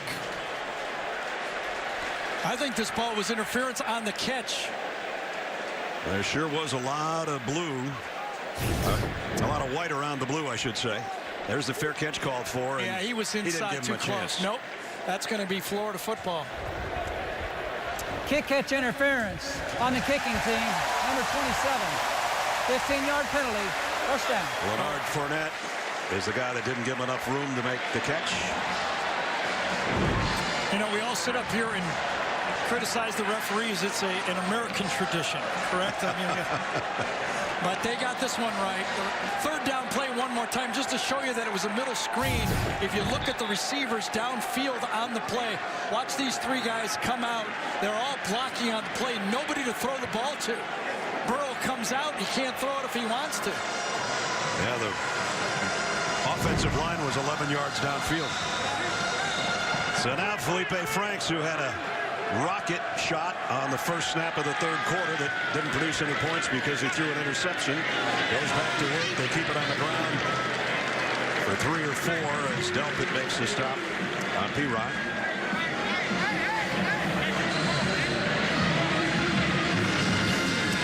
Michael Pirine had a great game a year ago in this contest. 12 carries for 70 yards and a couple of touchdowns. And today he's got 11 carries, 56 yards, and a score.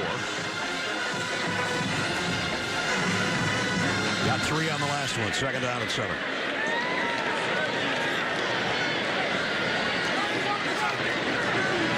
Franks is going to keep it. Nope, he's going to throw out in the flat. And this one is going back to the line of scrimmage to Josh Hammond, and that's it. A little bit of everything in this offense. Remember, the short throws are being taken away by LSU. So successful last week against Mississippi State, but not this week. Well, LSU, the secondary is one of their strengths with guys like Grant Delpit, who's got an interception, John Battle, who's their free safety, and a captain, Greedy Williams, maybe the best corner in the country, or at least one of the best. So that helps the cause. Third down and 6. They're going to blitz. They're going to run. And Pirine's not going to get anywhere near the first down. So Florida's got to kick it. Uh-oh. Could be on both. It could be on both the Florida and the LSU player. Well, Greedy there's Williams. another one to the face. Late punch thrown. Not sure, didn't get a number on who threw the punch. Keymore Gamble threw one on Devin White. I didn't see the other ones. I think there was about 3. So we'll let these guys sort it out. I don't know if the LSU, if they caught just the second one, if there was anything in front of the punch that happened, but you could see it. We had a punch earlier that was missed. They didn't miss this one. I know it's Greedy Williams. I think it's Kadarius Toney, number 4. We have this replay stuff that works really good that we can take a picture of. Okay. After the play was over, unsportsmanlike conduct on the offense, number 4. That's right. That's number 4's first of the game. That's a 15-yard penalty. That was after the play, so it'll still be 4th down. He's lucky it was half just the distance. lucky it was just unsportsmanlike conduct. Toney and Williams matched up. 2 great athletes, but it's man-to-man combat out there. Blocking, and Toney just gets too frustrated on the play. Hey, You're not supposed to do that, though. You both did your job. Just go back to the bench and start over next time you get the ball. Throwing punches is not how it works. Well, and 15 yards in this game, in a 14-10 game in this game, or big 15 yards. Not kidding. Tommy Townsend to punt near his own goal line. And fair catch called for at the 41, maybe the 42-yard line by Giles. So good field position for LSU. They got the ball back when we come back. 10:22 remaining third quarter.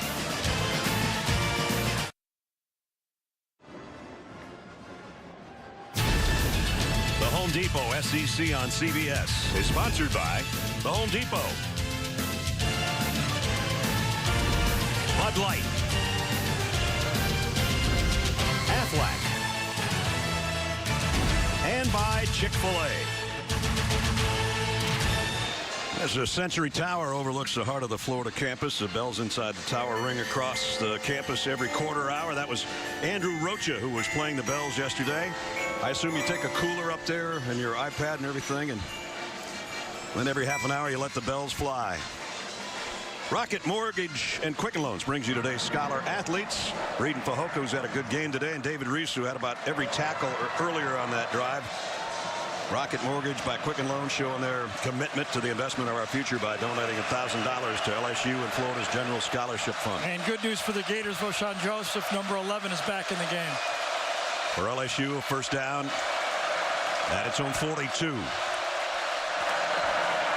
Burrow wants to go long, comes back across the middle to Morrow, the tight end. And he's got it, a big gainer. Well, if you're LSU, you do not feel bad about trusting your quarterback. He's 13 for 16 coming into the game. He deserves it. There is a flag on the play.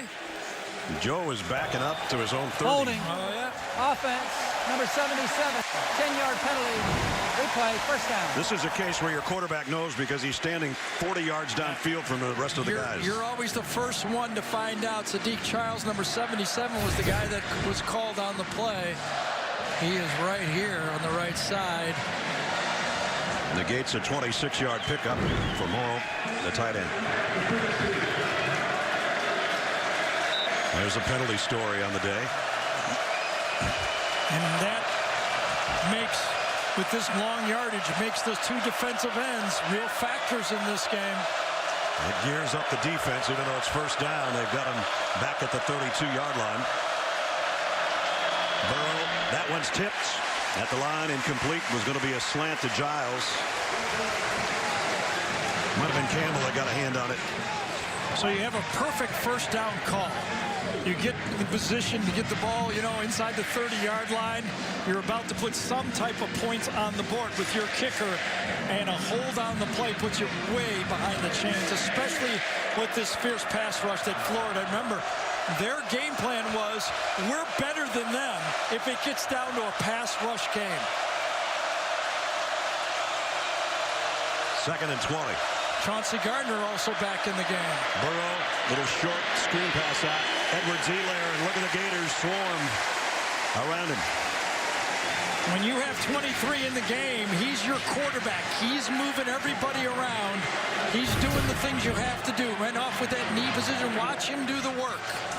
He's moving everybody around, has played 3 years, and he is again in the right spot at the right time.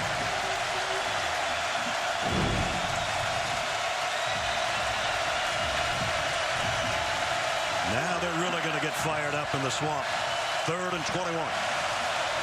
C.C. Jefferson, Chakai Polite, number 96 and number 99. There's 96, there's 99. Joe Burrow pumps once. Now he's going to pull it down and try to keep it. One guy fell down, and then he got blasted out of bounds. If this isn't a flag, then they're going to force a punt, and it looks like it's okay. Well, it's a good thing it's on the Florida side, on the bench there. Because if that happens in the LSU bench, you're going to get everybody calling it a penalty. I thought the Florida player stumbled into him, and it was a good no call. Gets to the sideline, hits him while he's inbound. Yes, pulled off very smartly by the Florida player. That's a great no call. He was very polite. Very polite. It was played, then it was 11. Wasn't it Joseph next that came over? Yes. I think Joseph not cleaning up on it was the reason he got away with it. Freddie Swain hasn't been able to handle a punt cleanly. They're trying to get a return. This one's high and deep. And he's got to call a late fair catch around the 8-yard line. Boy, he does call him late. You're right about that. 8:35 remaining. Big pass play to Hammond. Didn't result in any points, so we're still at 14-10.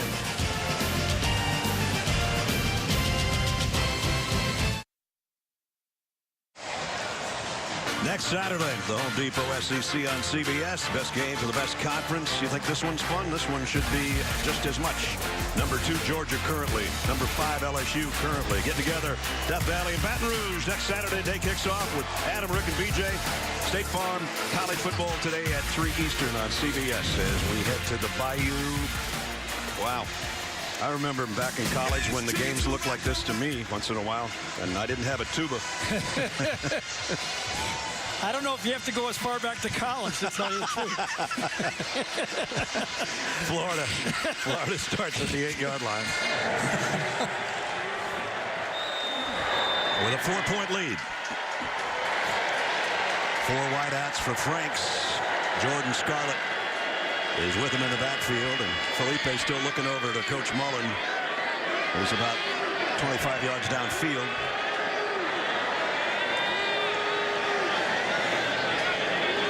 And he's going to run it all the way here. And nice little spin. Got more than I thought he was going to get out of that as we check in with Jamie.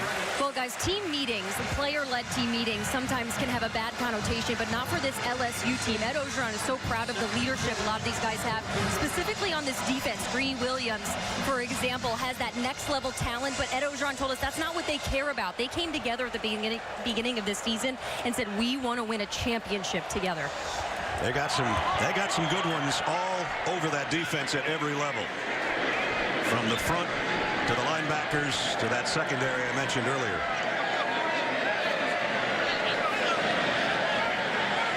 Second down to 4. Jordan Scarlett hit in the backfield, fell forward for about a yard. And you talk about over the years some of the great guys that have come out of the secondary in Baton Rouge and ended up playing at the next level. And a lot of people think, Gary, these are the next 2. Unless they get hurt and have a serious injury, it's a lock. Williams is as good a cover corner as we have in college football. And Grant Delpit, I read an article, his parents do not like him being compared to other players. No, have you heard that? Right, yep. You know who he reminds me of, though? Go ahead. I don't like to listen to him. He reminds me of Eric Berry type talent, the Tennessee strong safety. That's a good one. 3rd and 2. Felipe Franks with time, short, but too short to Van Jefferson. Jefferson, I don't know if he ran the route too short or if that's all Franks had, but he's short of the first down. If you look here, the guess by Dan Mullen is LSU's going to play man-to-man. Watch the 2 receivers come over here to block for the crossing route. Trouble is, LSU is playing zone. Nobody to pick. You come back, catch the ball, and no gain. You call one expecting man. That time, Dave Aranda guessed correctly. But doesn't Van Jefferson have to get a hair deeper to know where he is on the field? Yeah, and I think he doesn't have that yellow line out there. That's true. Good point. You're right. He should have, but when he saw those 2 picks, he thought somebody was chasing him, and he did not do it. Second straight 3 and out. So the punt away, fielded at the 44 by Giles. And Giles back to the 42-yard line of Florida. Great field position again. If Florida's going to have to get their defense right back out there. Yeah, Jonathan Giles went from number 7 to 12 for a little luck, and I thought he might have dialed it up there. We'll tell you more about the number change when we come back. 14-10 Gators.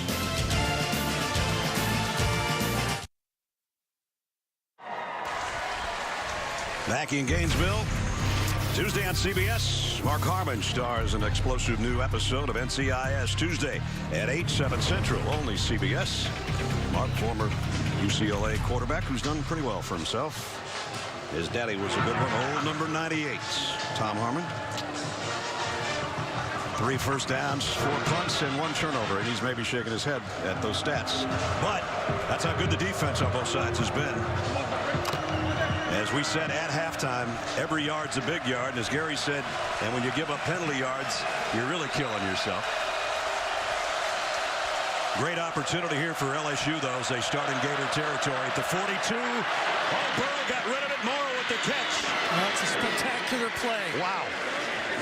That's a play that you just hope that your quarterback can make. It's impossible to teach. You spin around, you got a guy in your face, and throw it accurately, all within less than a second like that. Incredible play by Joe Burrow. And a 14-yard pickup to the 28. Now the flare out to Brissett. Morrow trying to block for it. He got to the edge, but he only got about to the line of scrimmage. You're trying to find ways to get outside this fast Florida defense. You turn around on the bootleg. You are taught on this play that when you turn around, expect the blitz. If it's not a blitz, then you can be calm. But expect someone in your face, and that's exactly what he did. 9 different receivers for Joe Burrow. 2nd and 10 at the 28 of the Gators. LSU trying to regain the lead on the sweep. That's going nowhere. Derek Dillon, he had a big one in this game a year ago, and he stopped in his tracks by Joseph. I'll tell you, Vashawn Joseph is having a spectacular football game here. Remember, he is chasing a wide receiver. He's an inside linebacker. Watch him move to his left and take the cutback. You think he's going to go wide. He does not. He gathers himself and makes the tackle. We're seeing some great football plays here. This is high-level defensive play by these guys, tackling people in space. And Dan Mullen wants a timeout right now. I don't know if he doesn't like the look of his defense. He definitely wants to stop on 3rd and 10.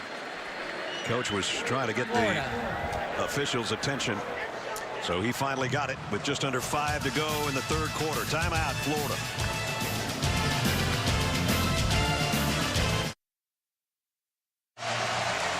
So as you call this play, you have to think back to last week. 4th and 10 situation. Positive territory. Todd Grantham brings an all-out blitz. As you call this play, what will Grantham do now? Will he sit back and depend on his pass rush? Looks like it. No. They're going to come again, I think. They're dancing around over there on defense. They're going to come again. Here they come. Burrow throws the slant, and it's swallowed up by who else? Chauncey Gardner-Johnson. It's just the way he lives. It's the way he coaches, Todd Grantham. Despite getting beat, you see it, a lot of sugarcoating here, but he still ends up coming at the end. When he was at Mississippi State, he called the blitz against Alabama and cost them the game.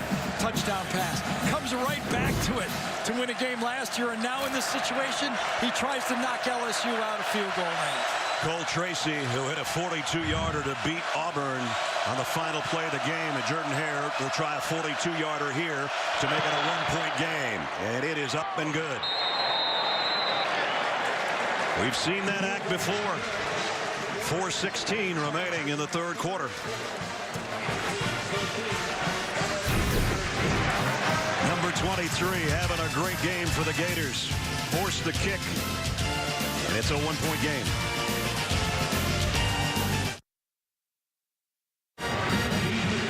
Remember, LSU had great field position, and the Florida defense shut them down. A big win for Florida to not give up any more ground. Just a 42-yard field goal, but just that 42-yard field goal has made it a one-point game. Avery Atkins to kick. And this one short and bobbled around and covered at about the 20-yard line by Keymore Gamble. Our aerial coverage is sponsored by State Farm, here to help life go right. If you're just joining us, you missed a good football game. LSU went right down the field. The opening drive, 75 yards for a touchdown. Lamichael Pirine, a 1-yard touchdown, evened things off for Florida. Then a field goal made it 10-7 LSU. Back came the Gators in the final couple minutes of the 2nd quarter. Got a touchdown just before intermission to go up 14-10. And now with that last field goal, 14-13.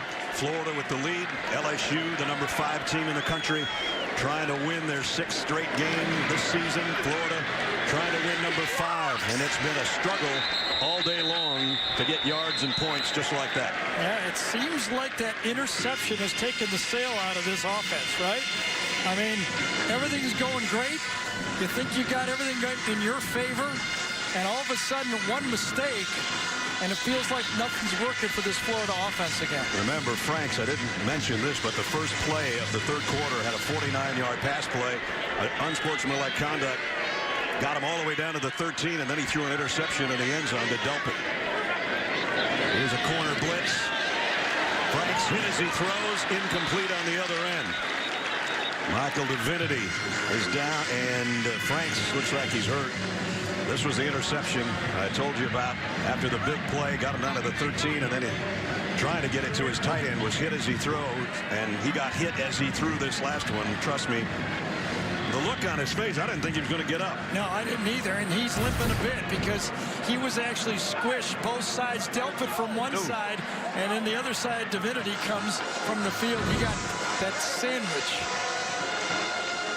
Yeah, Franks are one thing to eat. Sandwiches for Felipe, not good. I knew you'd go there. 3rd down and 10. We were apart for a while, but I still knew you were going to go. Here comes a blitz from the secondary. Franks, and he one-hops it. Closest guy was Pirine. And it's a good thing he did, because there was nobody to throw to on the play. Kristen Fulton, number 22, had the receiver at the bottom of the field just covered like a blanket. A good throw would have been intercepted. So 3 straight 3-and-outs. Felipe still feeling the effects, I think, of that last one. Jonathan Giles back as a punt returner. Townsend, whoa! Great punt. Wow. And Giles one-hops it back around the 15. And now coming the other way, and he's got a pretty good return. And then falls on his own at around the 33-yard line. And then right at the end, the flag came out. That's where you have to have that discipline not to make that late block and really cost your team field position. The late block that wasn't needed.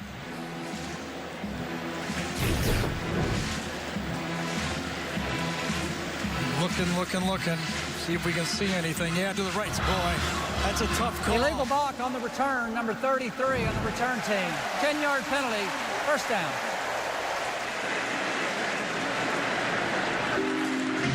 Well, the second down pass by Felipe Franks, Brad, you said that he may still be feeling it. I think you're right. There's three guys. Yep. Bent him around, didn't it? You can be 6'6", but you can't go three different directions at the same time. And when you got Rashard Lawrence coming over the top and you get bent back, yes, that one hurt. So, back at the 22 is where LSU goes to work. Edwards-Helaire behind Burrow in a pistol set here. He gives it off to him, and David Reese is there to meet him at the line of scrimmage. It's funny, at halftime I said, boy, it's been a quiet day for David Reese, but since then, he has just jumped up and he's been in the right spot all the time. Game's starting to get a little chippy. Whoa. Is it ever? Good job by C.J. Henderson not forcing a play there and doing something silly. That was Sullivan that got a hands to the face on C.J. Henderson. Play action for Burrow. Loads it and fires deep left sideline. Overshot the intended receiver, Stephon Sullivan again. C.J. McWilliams was back there covering. That's third down and 10. We got a long ways to go, but the way this thing has been handled by the defense, you get the feeling that the last people that have the ball might win the game. I've done 9 of them. That's been the trend. All for, I think, 2 games. It's been who has the ball last and which defense can make the big play. Ooh, it's noisy in here right now. Jefferson in motion to the slot. Burrow. They might have blown this dead. Goes down the middle to Morrow that would have had a first down, but flags again at the start. Might have been Deculus who came out of his stance right there. Right? It was. Before the snap, false start. Offense, 76, 5 yards, third down. And you think the fans were fired up on that last play? They will here too. Well, it's like a double whammy for an offensive tackle when you play in the SEC on the road. The crowd is so loud you cannot hear the snap count, and then you have that fast guy in front of you.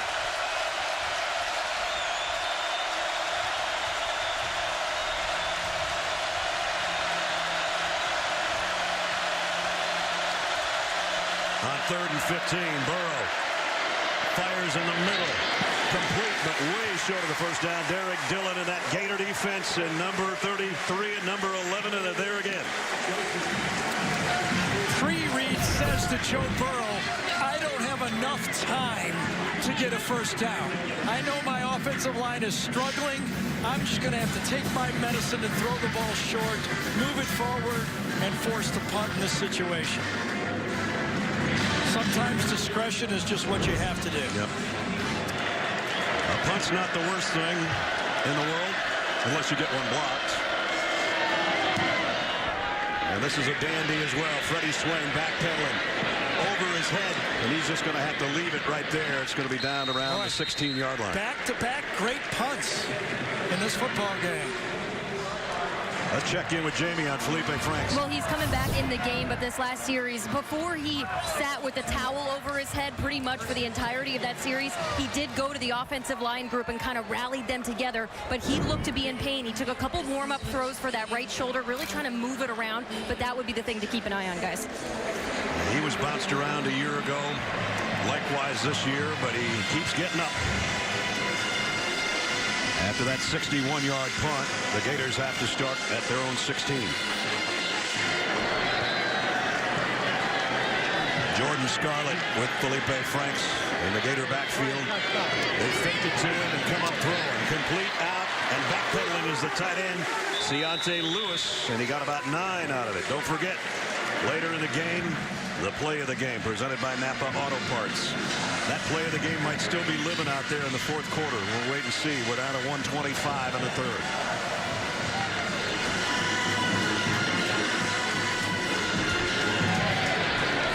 In the game, Raymond, number 45, lined up right there. He got that strong formation that was successful on the goal line.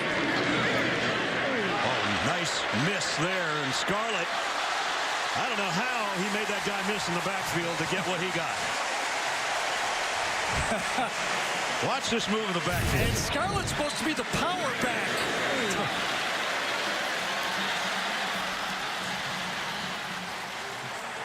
Mika Bakersfield, number 23, comes into the backfield and just, I don't want to say whiffs, because he was coming full speed on the play and just sidestepped on the play.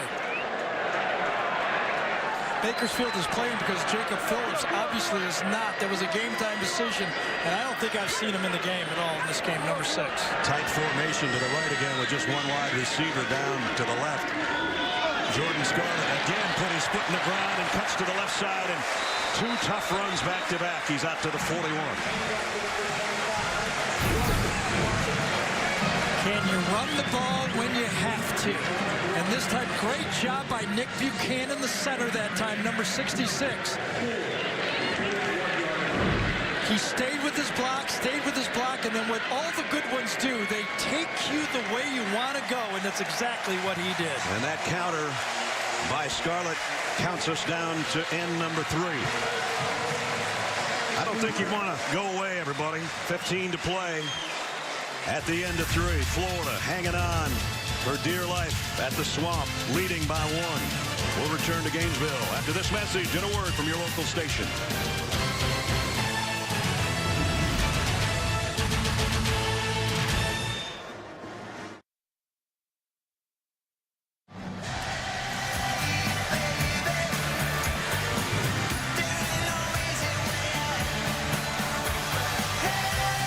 No easy way out and no backing down in this one.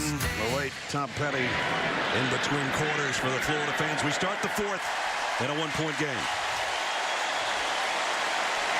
2nd down and 4 for Florida. And the direct snap to Tony. Another Wildcat trying to get free, and he got the first down and then some. Tony out to midfield. He ran about 12 yards to get 4, but that's what he does.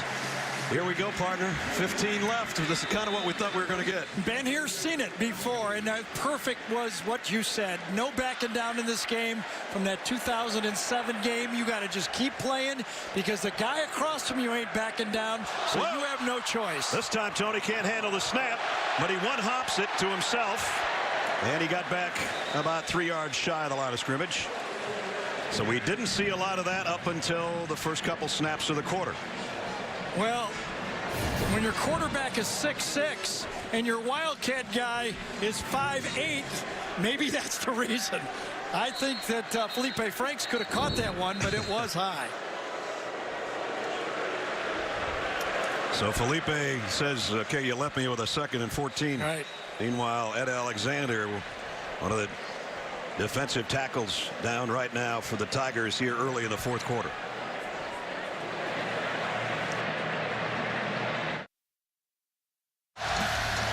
Now it's time for our ExxonMobil game recap between the Tigers and the Gators. Joe Burrow has mixed it up, 18-23 for 163. No touchdowns, no interceptions, but he led them on a scoring drive to open the game. Then got the 2nd touchdown. Brissett and knick-knack Gators sack. They've had 3 of those today for the Florida defense. That's how they wanted to play. And you got to give Pirine a bone. 13 for 59 for Lameco, including a touchdown. And frankly, my dear, I'll lay it out there for the touchdown that gave him the lead back to the tight end. A mistake over the middle. As Grant Delpit with his 3rd interception of the season. We've got a couple of field goals in there from Cole Tracy, and that's how we sit right now at 14-13. And the Florida fans felt that Ed Alexander might have been embellishing this injury because he walked off the sideline and then just kind of went down on the play. Watch here, left side of the screen, number 99. I think as he bent over, though, he just cramped up. This is not a game where either team is doing hurry up. In fact, Dan Mullen on the year, this team is only averaging 59 plays a game, and that includes a game against Colorado State when they ran 83 plays. I'm not 331 pounds either, but I think I'd be cramping up if I was down there. Totally. That was no tactic there. That was just a big guy cramping up, needing some liquids. Second down and 14 for Felipe Franks and the Gators offense. He's got Scarlett with him in the backfield. They fake it to him. Plenty of time to load and loft one long. Should be a flag. There it comes. Tyree Cleveland, the intended receiver. Christian Fulton just had too much of him. That's why you have to throw the ball deep in college football. You're not going to complete them, but you're going to get interference called. Defense, number 22, 15-yard penalty, automatic first down. First he grabbed his bicep, and then right at the end he grabbed his wrist. Cleveland is a sprinter. We've seen it on the punt coverage, and that definitely slowed him down. I don't know if he could have got to that pass, but you're going to get called for 15 yards. And remember, it was long yardage for this Florida offense. That's right. That's another big penalty for this LSU offense, team in the second half. That's their fourth. Remember the punt down here? They've had 4 different penalties that have cost their team. There's motion. False start on the left side on Martez Ivy. I still think if that's not pass interference, it's a touchdown. So that penalty wasn't so bad after all. But 5-yard penalty, first down. Well, it's possible to know for sure. You're right, because Cleveland is a sprinter, and we saw him complete one just like that against Tennessee, right? Yep.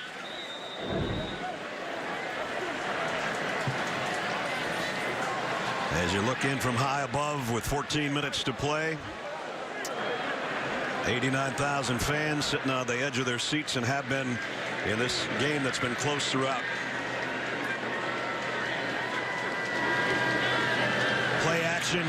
Franks trying to get rid of it. Did somehow to the sideline. He had Michael Divinity draped all over him.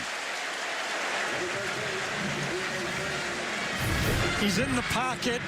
Now that ball has to be thrown to somebody. Divinity gets there and gets through 2 blockers. Is the ball thrown to somebody? Yes, there is a Florida player over there, and that's the 240 pounds of Franks that comes through on that play. And lives for another play at second down and 15. By the way, that's a linebacker that is close to 240 pounds as well. He shook off. All 3 receivers to Frank's left. Looks that way, steps up, throws short to the 40, complete. And we go to New York, a Ford update. Here's Zook. All right, Ness, thanks. The Buckeyes that trailed Indiana 17-14. That changed quickly. You think this guy's open? Paris Campbell gets the pass from Dwayne Haskins. 71 yards later, the Buckeyes are on top, 35-20. Haskins with 4 touchdowns, 5 incompletions. Back to you. Kind of easy to pad your stats with a guy like that wide open. LSU has been able to get really no pass rush with just their front 4. Coach Orgeron told us that's the biggest disappointment in this team. He does not have that guy who makes the offense get scared. Will he be forced to bring pressure? Caleb on Chason would have been that guy. He's out for the year. Franks trying to buy himself some time. Throws, and it is complete to Kadarius Toney, short of the first down. Does Toney get his foot down? Let's take a look here. I don't think, well, we can't tell in that one. It's his right foot. Boy, that's bang, bang. Right there, I don't see anything yet. I could overturn that yet. The blue of his shoe is close. That's how much expertise I'm going to give you so far. Those are brand new cleats, too. I don't think he's on the white. On that pick, I can't see that toe on the white. On this one, it looked a little different right there. It did, didn't it? Yeah, I think that evidence right there, it looks to me like his toe's on the line. Remember, there's a blue toe. A blue part of his shoe is more than just the white of his shoe. There's something in front. And yes, I think Greedy Williams giving him that little shove took that momentum and pushed him into the white line. I think it's going to come back. Gerald Hodges is our replay official, so. And it's really important because if it does come back, that'll make it about a 57, 58-yard field goal.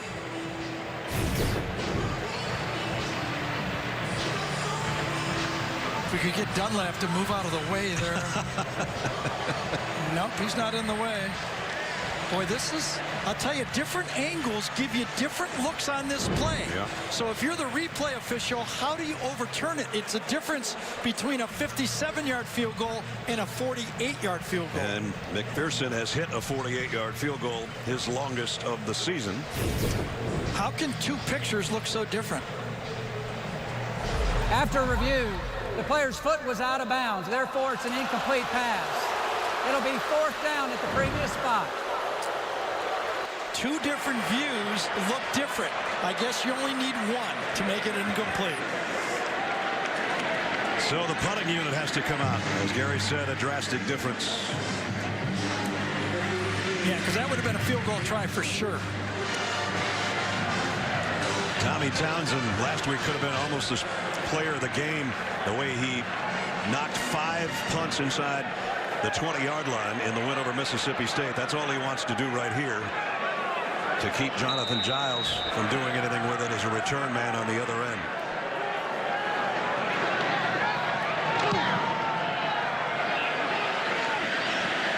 Oh, that much too far. So he didn't keep it in the field of play, even though Cleveland was down there trying to field it right at the goal line. I think he would have caught it easily if he didn't have to stop at the same time and keep his feet short of the line. He knew he was close to the line, and he tried to reach over and did not do it. We're in a small room. What? Welcome. A bigger room? How many of you use car insurance? Oh. Well, what if I showed you this? Ho, ho, ho! Wow. It's a computer. We compare rates to help you get the price and coverage that's right for you. That's amazing. The only thing that would make this better is if my mom were here. What an unexpected ending!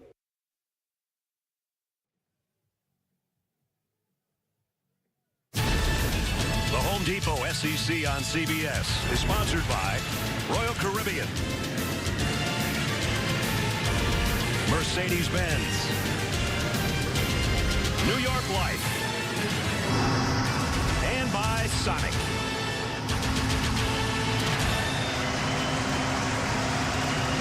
The F-16s from earlier before the national anthem on the flyover here in Gainesville. And a look from our Chick-fil-A pylon cam down low as we still have a 1-point game with 12:48 to go. Can LSU find some help for Joe Burrow? They have not been able to run the ball, only 19 yards in the third quarter. Here's Brissett finding him some room and some help. Nick Brissett all the way out to the 50. Going into that play, the longest run of the day was by Joe Burrow for 21 yards. Remember, this is a Florida defense that gave up over 300 yards rushing against Kentucky. You've got to be able to keep the balance. Yes, Joe Burrow's having a good game, but LSU must get back in the game with the running game to help the passing game. Brissett went 31 to the 49. In Gator territory, trailing by 1. They send Jefferson in motion. Fake it to Brissett. Burrow on the run, throws late and out of bounds. Oh, not out of bounds. Look out over there. Almost a sensational catch by Justin Jefferson. He just ran out of real estate on the far side. I tell you, if you watch Justin Jefferson play out there as a wide receiver, he's smart. He runs good routes. He catches the ball. Of course, You know, his two brothers played at LSU. Not a big-time recruit, just a 3-star. But he did not even catch a pass for this team in 2017. But he has really emerged as one of the stars on their offense. Well, you talked about the lineage. Of course, Jordan, his brother, played quarterback about 9 years ago. Ricky, his other brother, he's 5 years older, played defensive back. Here comes Brosette, and Nick Brosette on the way. Two biggest runs of the day, and it's 1st and goal. You could feel it coming. You could feel that LSU went back there and said, we're having trouble, guys, protecting the quarterback. You're going to have to man up and make some blocks. You've got to help this offense out. You got to block them up front. There's no way to run away from it. As Brosette comes right at you with pylon cam, that's where he stepped out. Damian Lewis and Austin Deculus both produced great blocks on that play. And now you've got an extra offensive lineman in the game at playing right tight end. 2 more yards for LSU, and they've got the lead back. Flags before the snap. 12 men Illegal for Florida. substitution on the defense. 12 in the formation. Half the distance to the goal. First down.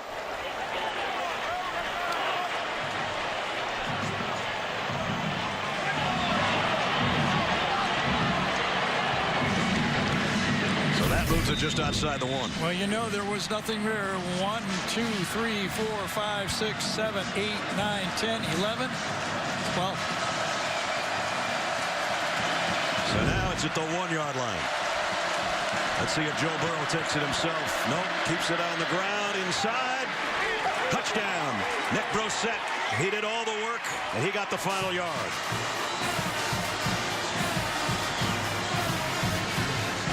Coming into that drive, LSU had only rushed the ball for the game less than 100 yards. 95 yards coming into that game, and they went to the ground, and they took it to them. All of the yards on this drive came on the ground. And they're set to go for 2 here with a 5-point lead to try to make it a touchdown. Game 7.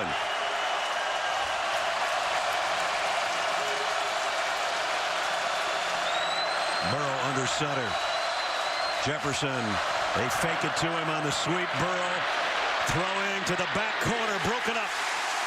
Trey Dean, the freshman, knocks it away from Derek Dillon. He did, and also Chauncey Gardner made a great play taking out the back in the flat, nowhere to go. Gardner Johnson, number 23, see him covering Brosette on the play, only one guy to throw to, and Dean makes the play. Long drive, missed 2-point conversion, but LSU's back in front.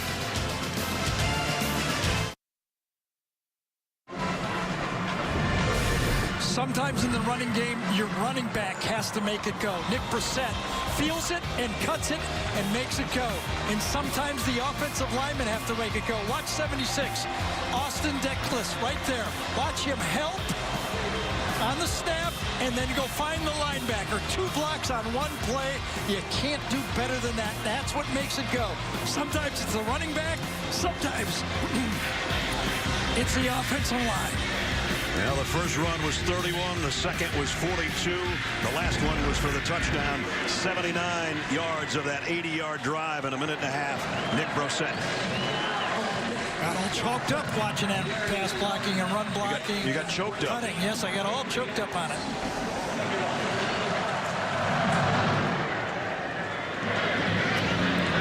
And it'll come back out to the 25 for Florida. Now finding themselves trailing again by 5. Coming up after our game, stay tuned for the CBS Sports College Football postgame show presented by Capital One.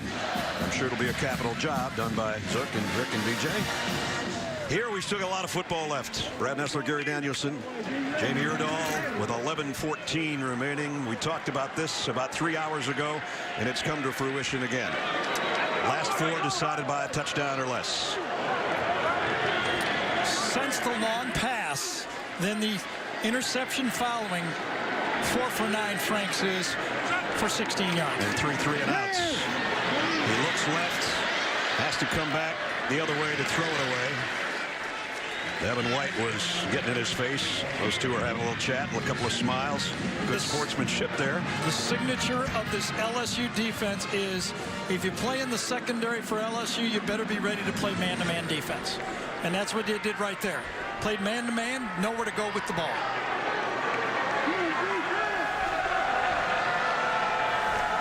Second and 10 from the 25. Two tight ends in there for Florida right now. They're bunched in on the left.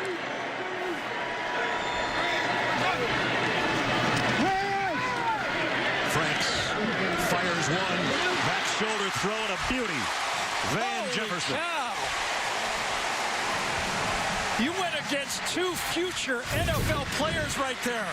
Greedy Williams on Van Jefferson. Watch this throw in. Grant Delpit comes over and rips him. What a play. What concentration to hold on that ball. Two guys that are going to be playing on Sundays sooner or later. And what a catch by Jefferson and a nice throw by Franks. And they're in LSU territory. Sometimes one guy's just better than the other guy. And Franks has to throw another one away. Like I say, sometimes it's a scheme and sometimes it's just the guy. Take a look at the Associated Press top 10.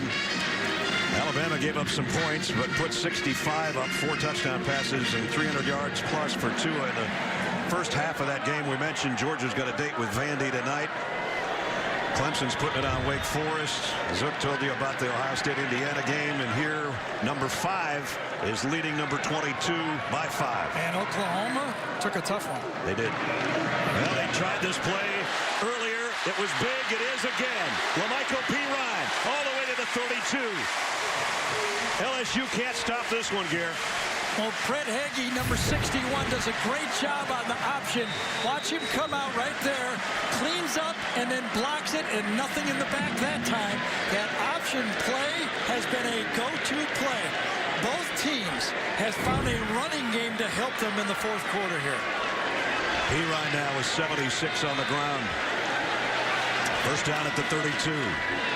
Franks loads, fires, far side. Oh, not quite. I thought Grimes could hold it, but not quite. I thought Fulton thought he had it, but the ball just kept flying. Strong arm by Felipe Franks. You could see Kristen Fulton says, I'm going to hit. No, it's not. It's over my head, and you're right. Grimes, I got it, and not as good as Van Jefferson. And from Pylon Cam, I got it, I don't have it. Second and 10. All 3 receivers up top. On the ground, Pirine, maybe 3 more. And Rashard Lawrence, number 90 that time, just was able to grab the shoestrings of the running back, or it would have gained 4 or 5 more yards. Number 90, middle of the screen. Watch him come off and just reach out and make the play. Just grab the toe. And I tell you, Tyler Jordan got a good block on Devin White on that play as well. Here's Franks on the run. His coach wanted to be tough running.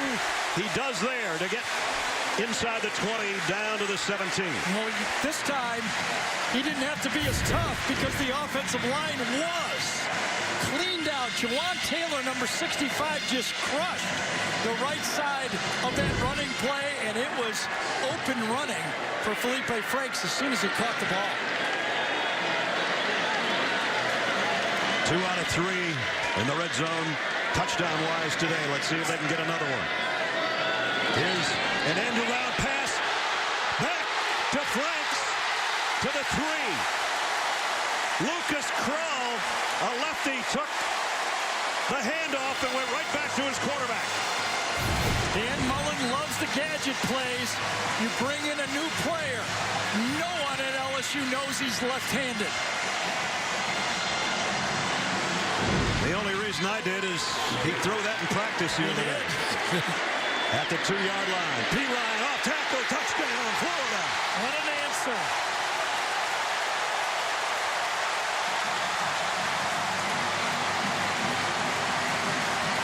And now Florida will go for 2.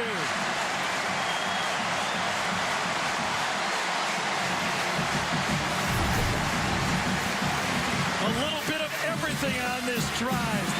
Last play, Lucas Kroll threw. This play, he blocked and got his man into the end zone for the touchdown. 2-point attempt coming up to try to make it a field goal difference.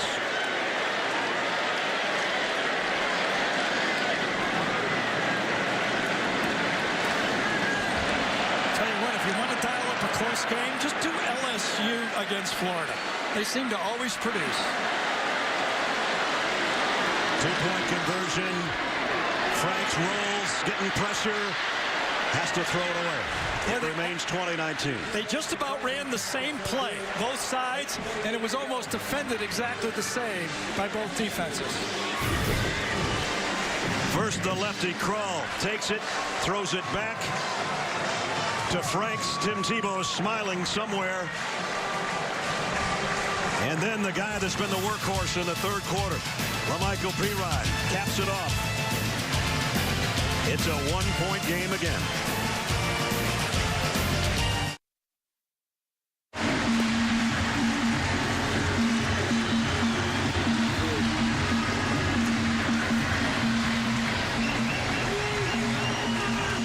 You think the Gators are into it, including their head coach? Deafening noise in here during that timeout. 8:48 to go. Florida by 1.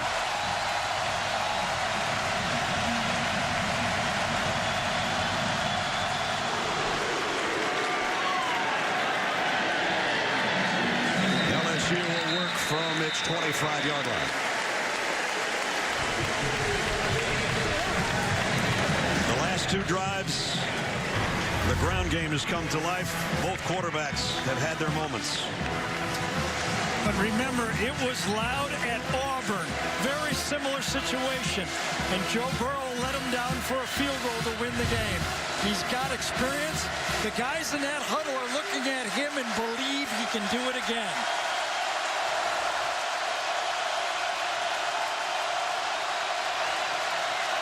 Edwards-Helaire in the backfield. The shift. All three receivers to the left. They pitch it that way. Edwards-Helaire spinned away from one guy, but not the rest of the Gators. And a loss of one. Henderson turned him in. David Reese and company finished him off, and Joseph is shaken up again for about the third time. Well, this play worked earlier in the day. Steve Emsinger, offensive coordinator, came back to it, but this time Florida was ready for it. And the way they did it was C.J. Henderson just attacked the play as soon as the pitch went. Watch Henderson come off of the wide receiver. He reads it right away, and he makes the play. Joseph landed on that left shoulder again, or his left rib. You see him grab the left side. Torrey Carter landed on him, number 44 right there. Jamie, what do you got? He's in a lot of pain down here. It was that left side low back. They were about to help him up, but they want to keep him on the ground right now. I mean, he's moving everything around, but yeah, he went right to that low side left back. You know, it's the only good thing for Vashon is each time he's been hurt, it's been something different. He's not aggravating the last one. And in this case, at least he's on his own sideline. Watch when he lands. I think he lands on his own elbow here on his side, and he reaches right away for his left side. I don't believe the fall on him hit him. He was already reaching for that left rib or his rib cage. Great defensive play for that Florida defense, though. Remember, they had just been run on for 80 yards. They were challenged. They have to stop the run now. And they've got Vashon up now. Like I said, just a short walk over to the bench. And Kylan Johnson has come in to take his spot.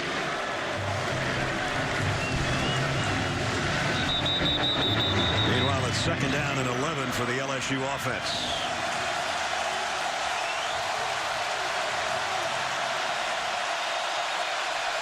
Burrow in the gun.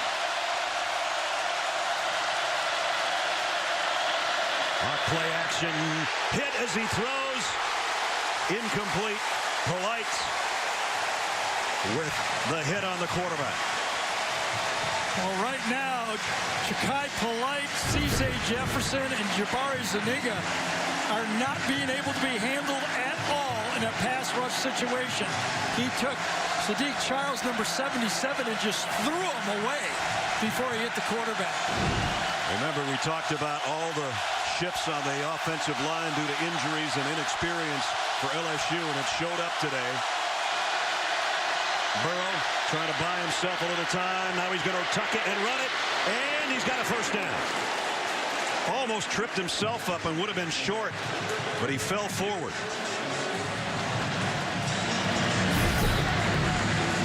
Decent time to throw downfield, but just a shoe that time. Took him into an on-balance, but he fell forward. Got 13 on 3rd and 11. Now he's going deep sideline. And looking for a flag as Jefferson. There it comes. That'll be interference. That's the toughest play for a defensive back. A well underthrown ball. This was not by design at all. Trey Dean, number 21. This is thrown as a deep ball, but it's underthrown, and he grabs Pass Jefferson. interference on the defense. Number 21. 15-yard penalty. Automatic first down. So that's going to put it around midfield, maybe the 48, somewhere in there.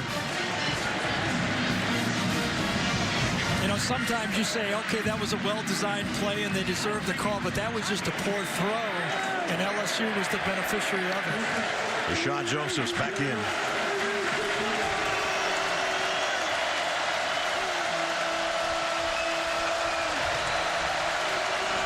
Eight-minute mark, first down, LSU back in Gator territory.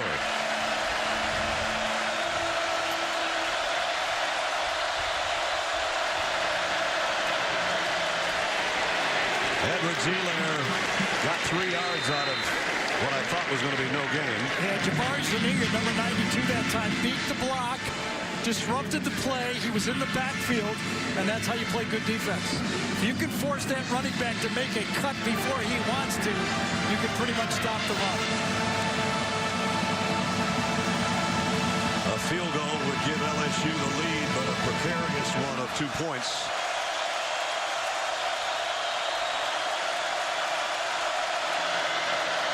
Edward Zeelander again. This time, David Reese all over him.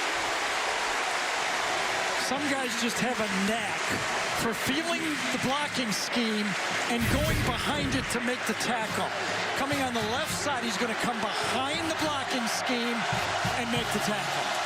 You have to have a lot of trust in your ability to stay behind the play and then backdoor the tackle.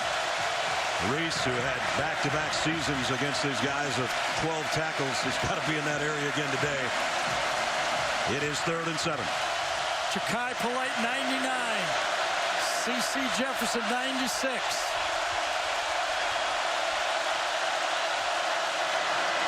Joe Burrow hit again, trying to throw it. And it was C.C. Jefferson that made the play that time. They helped on Ja'Kai Polite. They double-teamed one side, so the other guy makes the play. Watch the help to this side. The sack or the forced fumble comes from the other side. Help on one side, no help on the other side. That's what you call a duo of pass rushers. So they don't get to an area where they can try a field goal. They'll have to punt. Josh Roden in to kick. Freddie Swain is back for the Gators at the 10-yard line.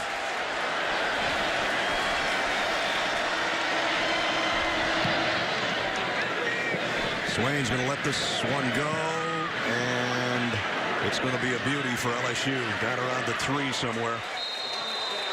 So 6:24 remaining. Florida's got the lead by 1, but they are in a deep hole down near their own goal line. Tonight on CBS begins with back-to-back comedies, The Neighborhood and Happy Together, followed by God Friended Me and a new edition of 48 Hours. Tonight, only CBS.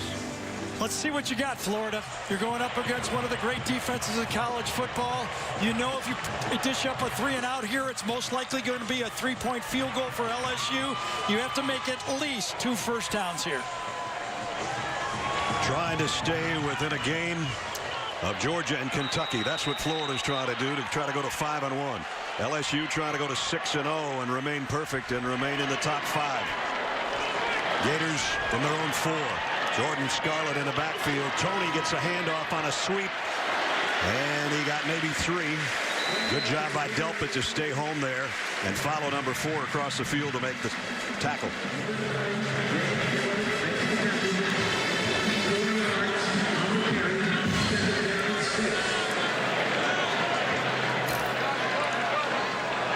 Last drive, Felipe Franks rushed for 12, caught a pass from Krull, and threw for 26.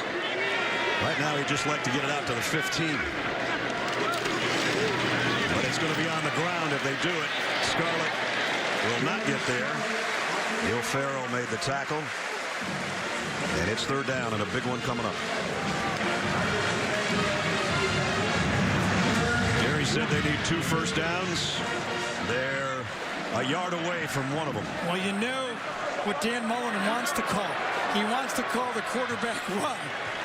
It's worked for him before. Will he dial it up now?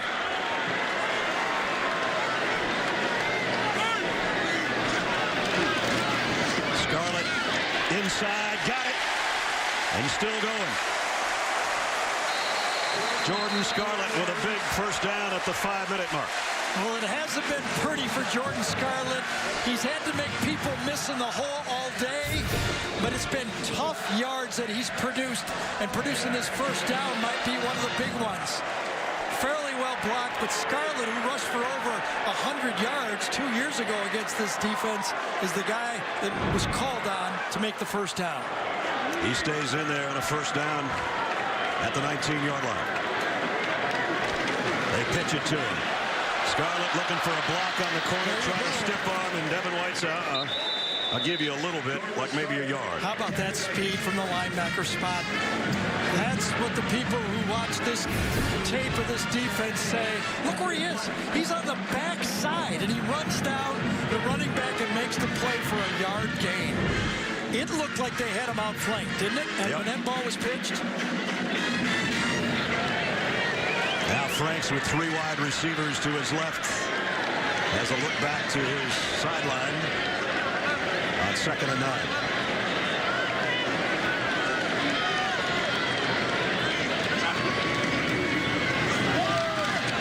Scarlett got to within 2 yards of the first down marker.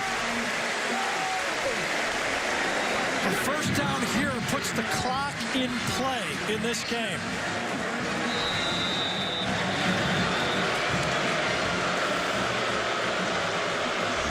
Got a timeout. Oh, we have a man down. We have a man down. It's Rashard Lawrence for the 2nd or 3rd time today.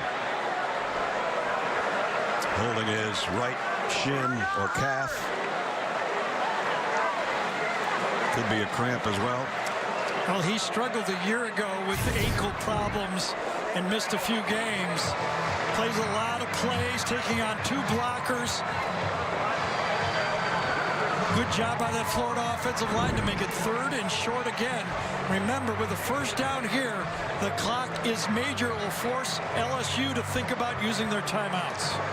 Majority of the time, Rashard Lawrence is battling about 700 pounds on the other side, and he did get double teamed and walking off gingerly.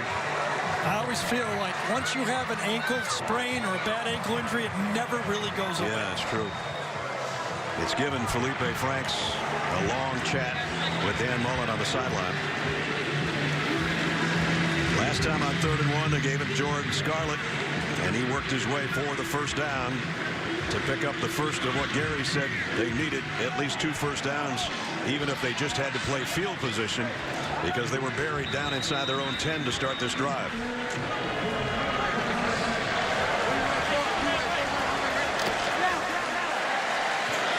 Scarlett's in there. Miranda has to come after this. He has to bring everybody here, doesn't he? Scarlett again. He's got the first down out to the 30. Now Coach O has to start looking at that clock.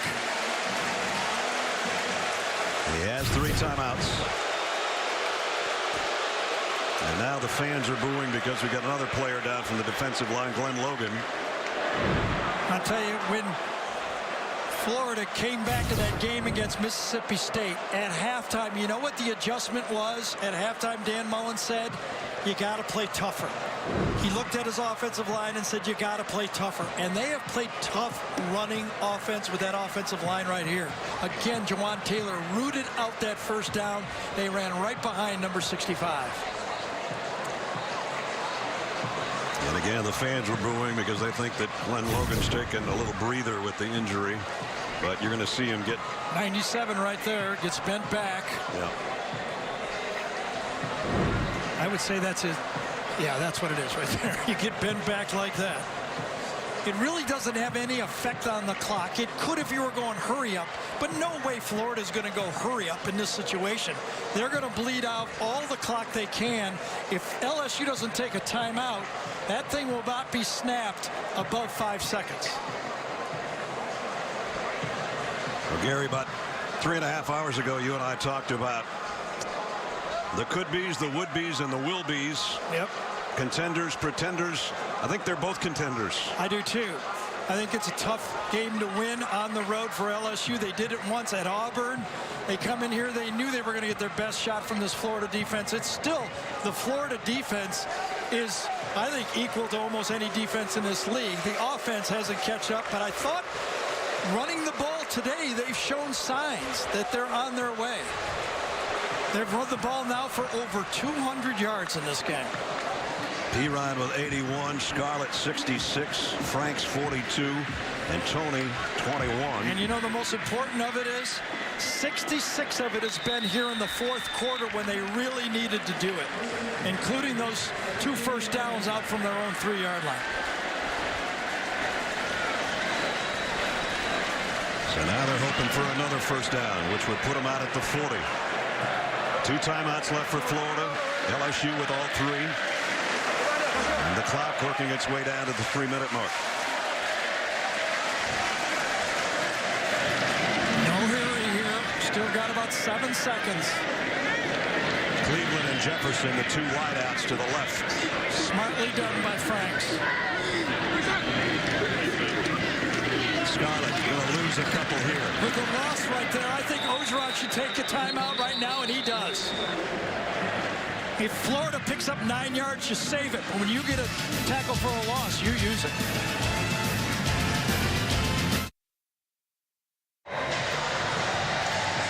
So LSU uses its first timeout, with Florida facing a second down and a long 11.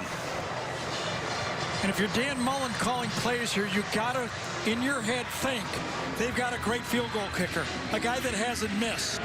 I got to figure out a way to make another first down. I don't want to put my defense out there having to defend half a field.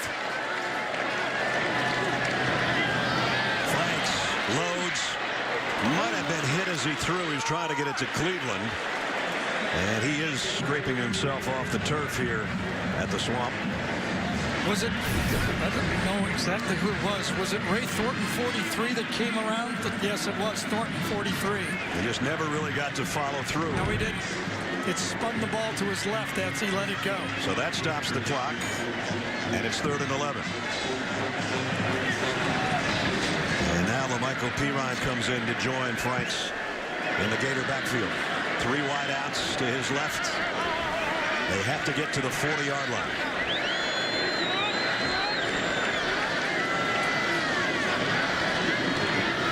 They keep it on the ground to Perine. Not going to get there. You got to take a timeout. There's the second. With the college rule of the first down timeout, they're much more valuable on defense than offense, those timeouts. Big day today. Or maybe it's not.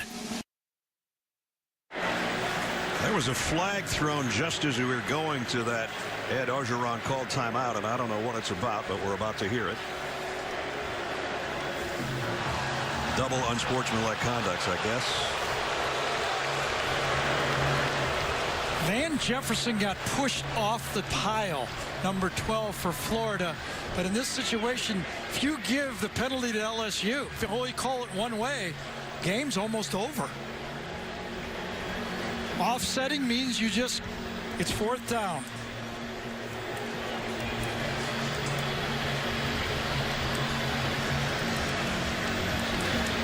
see if we can get what they're looking at.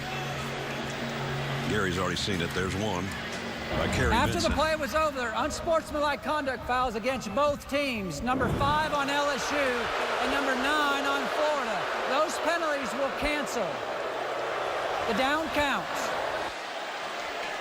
So it's 4th down. And I think that's the emotion of this game deserves those offsetting penalties right there. Yeah. Guys, everything matters on this play. LSU got a good stop. Guys are pushing each other. Not the end of the world. These are competitive athletes. You got to earn that penalty at the end of the game. It's almost like basketball. If you're going to drive down the lane, you got to expect to get hit. Townsend to punt on 4th and 6. Jonathan Giles waits on the other end. Oh, what a punt. And again, Giles has to backpedal about 20 yards to make the catch at the 8. Trying to look for a block. Got one, but he'll only get out to the 12. You talk about flipping the field. I told you.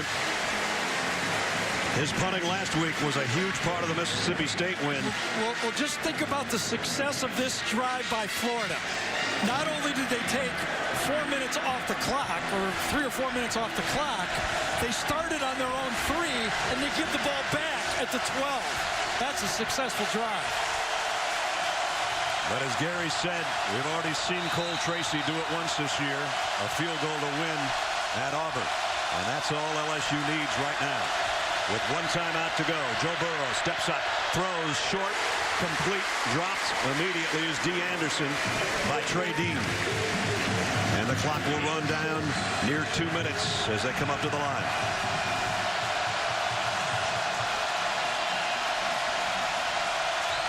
Second and 4. Burrow throws incomplete. His receiver fell down. It was intended for Stephon Sullivan. Pretty good protection on both of those first 2 throws. Sullivan slips and falls on the outcut on the slot right there. See him fall down? No way. Burrow has to anticipate the throw, and it's not going to work. 3rd down at 4. Who wins here? Pass rush or pass protection? Story of the game right here.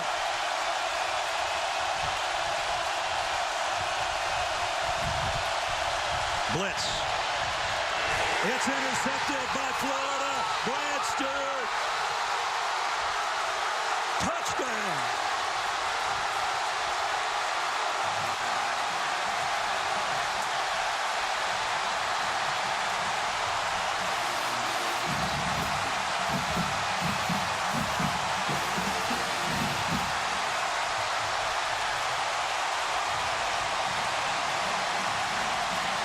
The only Gator on the roster from the state of Louisiana.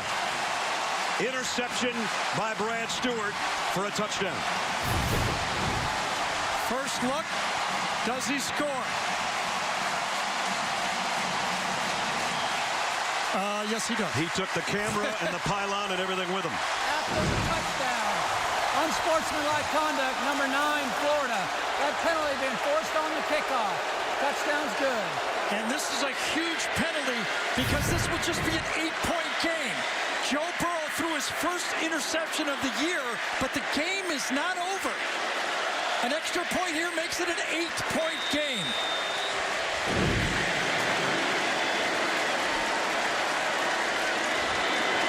McPherson for the point after. Up and good. 27-19.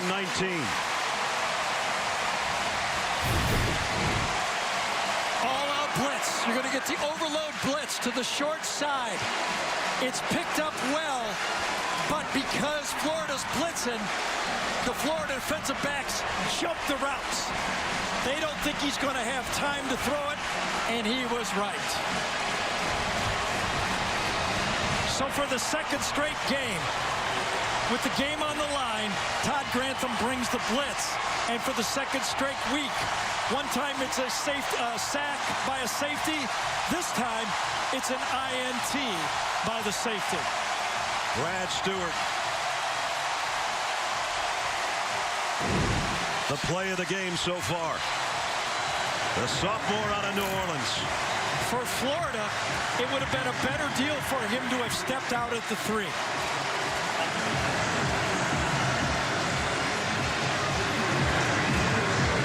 You can't lose if you step out at the 3. The game is still alive here with an 8-point game. No one's going to try to do that. I get it. But just the way it goes sometimes. That's right. With LSU with only one timeout left, you can run the clock out. Yes, you can.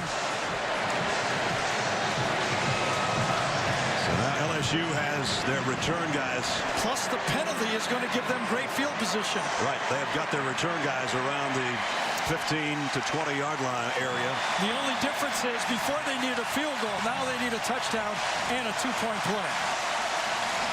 McPherson to kick off. And I don't think they've had a kickoff return today, have they? Well, this one's from a different spot, though. This one might get there, too. Not be either. Going to be fielded at the 3 by Edward Zeller. Edward Zeller trying to get to the left corner. Not going to get there. Who else? Gardner Johnson. It is, but it was a face mask, I think, right on the end of the play.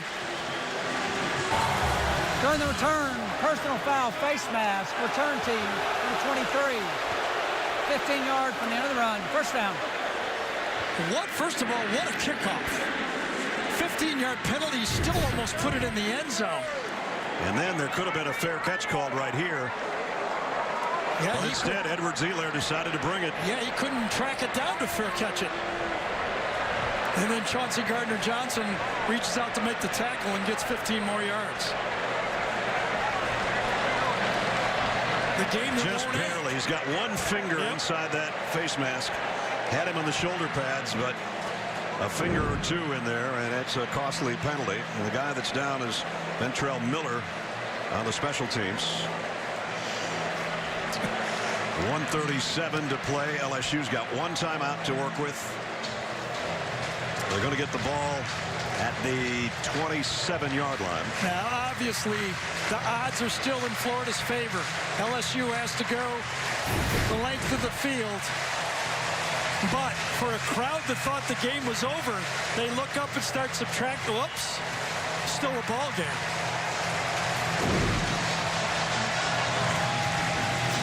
That's how much green they've got to cover, and they need a touchdown. And a 2-point conversion. That's a lot to ask with 1:37, Joe Burrow.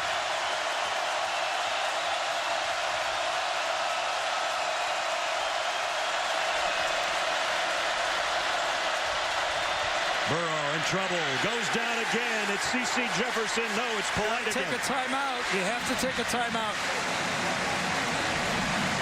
And this is the part of the game where Joe Burrow, if it's not there, has to get rid of it.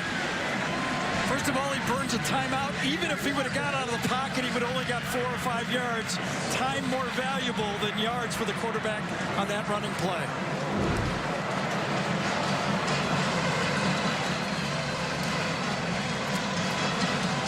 Let's take a look at the GMC game changer. Felipe Franks, much maligned a year ago on the pitch.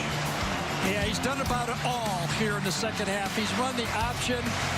He's run the package where he does play-action pass by himself, and he's caught passes, too. He's done just about everything.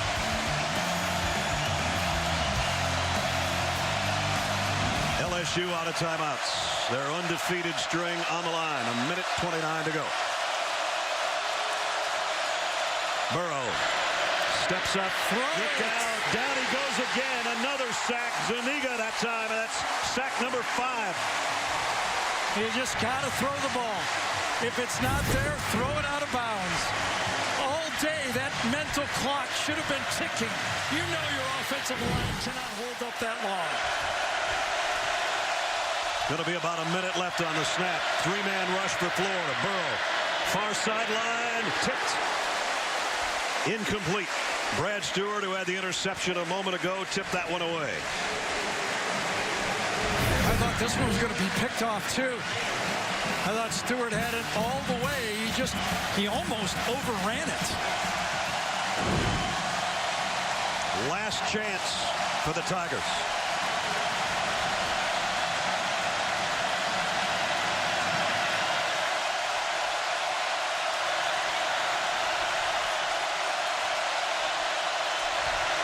Burrow loads it. Deep middle. Got it complete. Derek Dillon. On a huge 4th down, they complete this. Florida only rushed 3 players on that one. Only a 3-man rush by Florida. 45 seconds. Burrow. Far side going to throw this one away. That's what you got to do. So on 4th and long, the MO, bring people. That time, Todd Grantham said, no, I'm going to sit back. Joe Burrow took advantage of it and produced a 1st down. On 4th and 17, he got 23 yards down the middle to keep the game alive. I guarantee if this ball crosses the 50-yard line, they're going to start blitzing. They've only got one guy in a stance defensively, a 3-man rush. Burrow throws to the near sideline. Jefferson, it went through his hands. It would have been a huge catch. That was a good look off by Joe Burrow. He faked as if he was going to throw the ball to the middle. He went to the outside, and it was a catchable ball. We've seen Jefferson make a lot of these already this year. That was almost one you depend on him catching. That was a perfect look off by Burrow, and that would have set up gut-wrenching time for the Florida defense and their fans. 3rd down and 10. 34 seconds to play. They're going to rush 3 again, or will they bring more? Right now it's just 3. Burrow. Far side. Got it. No, get it out of the hands. Again. Stephon Sullivan had it and dropped it. That's 3 straight plays that Todd Grantham has brought 3 rushers. One time they pick up 4th and 19. The next 2 they drop the passes. I think Sullivan was worried about getting out of bounds and forgot to catch the ball. But there's no reason for it, though, because on a 1st down, the clock stops. Another 4th down. Last time it was 4th and 17. No way they just rushed 3 here. They're going to bring 4, aren't they? No, it doesn't look like it. Florida. Well, it's not an LSU timeout. They don't have any. Timeout. Florida. So, 28 seconds remaining. In a game that has been a thrill of minutes, especially in the second half. LSU has won the last 2 times they played in Gainesville, in 14 and in 17. A couple of plays ago on 4th and 17. Oh, no, that was a couple of plays ago when that was catchable. Yeah. After the 4th and 17, they go to Jefferson to the outside for the drop, and then back-to-back drops again. Now, remember, Todd Grantham is also playing against the clock here, too. So he knows that the clock is ticking away, and he's able to rush 3. But I'm telling you, either one of those would have been caught. The strategy would have changed. 4th down and 10. The crowd will tell you whether this next pass is complete or not.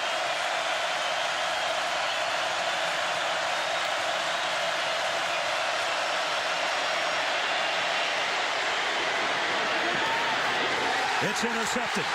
Game over.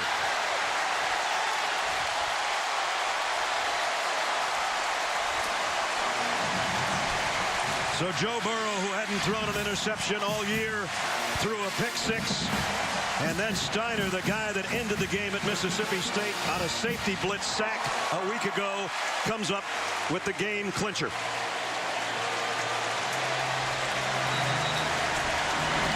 Just a 3-man rush. Jeremiah Moon comes around the corner to put the pressure on the quarterback. Derek Dillon thought he had the seam down the middle. Did he? Looks like it would have been a tough squeeze to me. No real place to throw the football. Good defense all the way around.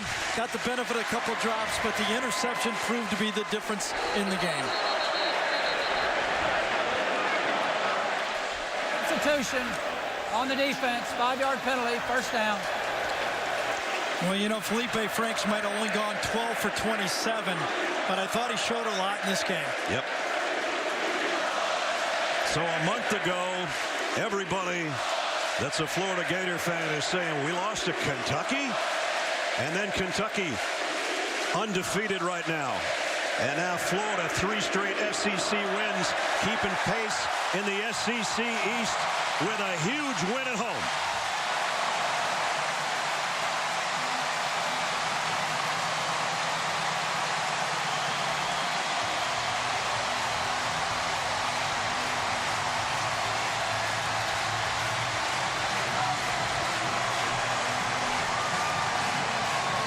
We said it a few minutes ago.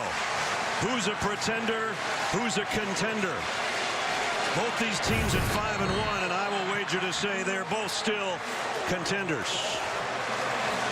Last chance, the last gasp, and the interception by Donovan Steiner finishes it off for Dan Mullen's Gators. When you're defensive coordinator and you dial it right, that's what it feels like. Winning coach is with Jamie. Coach, we talked at halftime about the physicality of this game, but in the end, what was the difference maker? What was that? In the third quarter, that middle stretch, we got a little out physical, but we buckled down at the end, made plays. This team has found a lot of different ways to win games. We did it again today. It's great to see the Swamp back to being the Swamp and giving us that home field advantage. What can you say about the way Felipe Franks operated this offense, especially down the stretch? They did a heck of a job. You know, I mean, he was getting banged up. They did a good job getting pressure on us. He never flinched, did a great job managing us, making plays like we asked him to do, kept his focus and kept making plays for the whole 4 quarters. It's been 9 years since you were back in a game like this. Is the Swamp alive again? It certainly looks this way right there. It's great to be a Florida Gator. And look at this fans, all these people. This is what we need to get this program back to winning all these championships that they expect around here. Is the students, the fans, to create this atmosphere and make the Swamp the best home field advantage in all of college football. Coach, thank you. Thank you. Go Gators. Dan Mullen told us we're not rebuilding, we're building. Boy, this is something to build on. I thought the 2 first downs coming out from their own end zone and the punt to flip the field showed the toughness that he was looking for in the game. And now it's time for the play of the game presented by Napa Auto Parts. Joe Burrow, who had set a school record by not throwing an interception forever all season, threw this misfire to Brad Stewart. And Brad Stewart, the only Louisiana native on the roster, scores the touchdown. And here's how Mick Hubert called it for the Florida Gator Radio Network. There's the snap to Burrow. Burrow dropping back, looking to throw and fires. It's intercepted! Intercepted by the Gators! And it's run back down the sideline by Brad Stewart! How about Brad Stewart? He's got the first interception Joe Burrow has ever thrown in his career. And the Gators get a pick 6. They got the ball. They got the lead. And 1:45 to play in the game. How much? So a happy coach, his little girl Bree in arm, and they go to 5-1, and their number 2 national ranking is going to rise up, and it is the Swamp as he meets his family. Big win at home. Kiss for Megan, squeeze for his little girl, and they head to the locker room, a happy Mullen family. Both teams 5-1. Both teams very much still in the hunt in the Southeastern Conference. We're going to see you next week in Baton Rouge, where the Tigers take on the Georgia Bulldogs. We hope you join us. That's going to wrap it up for Gary Danielson, Jamie Iredall, Brad Nessler saying so long from Gainesville. Final score, the Gators 27, the Tigers 19. CBS Sports College Football postgame show presented by Capital One is up next right after these messages.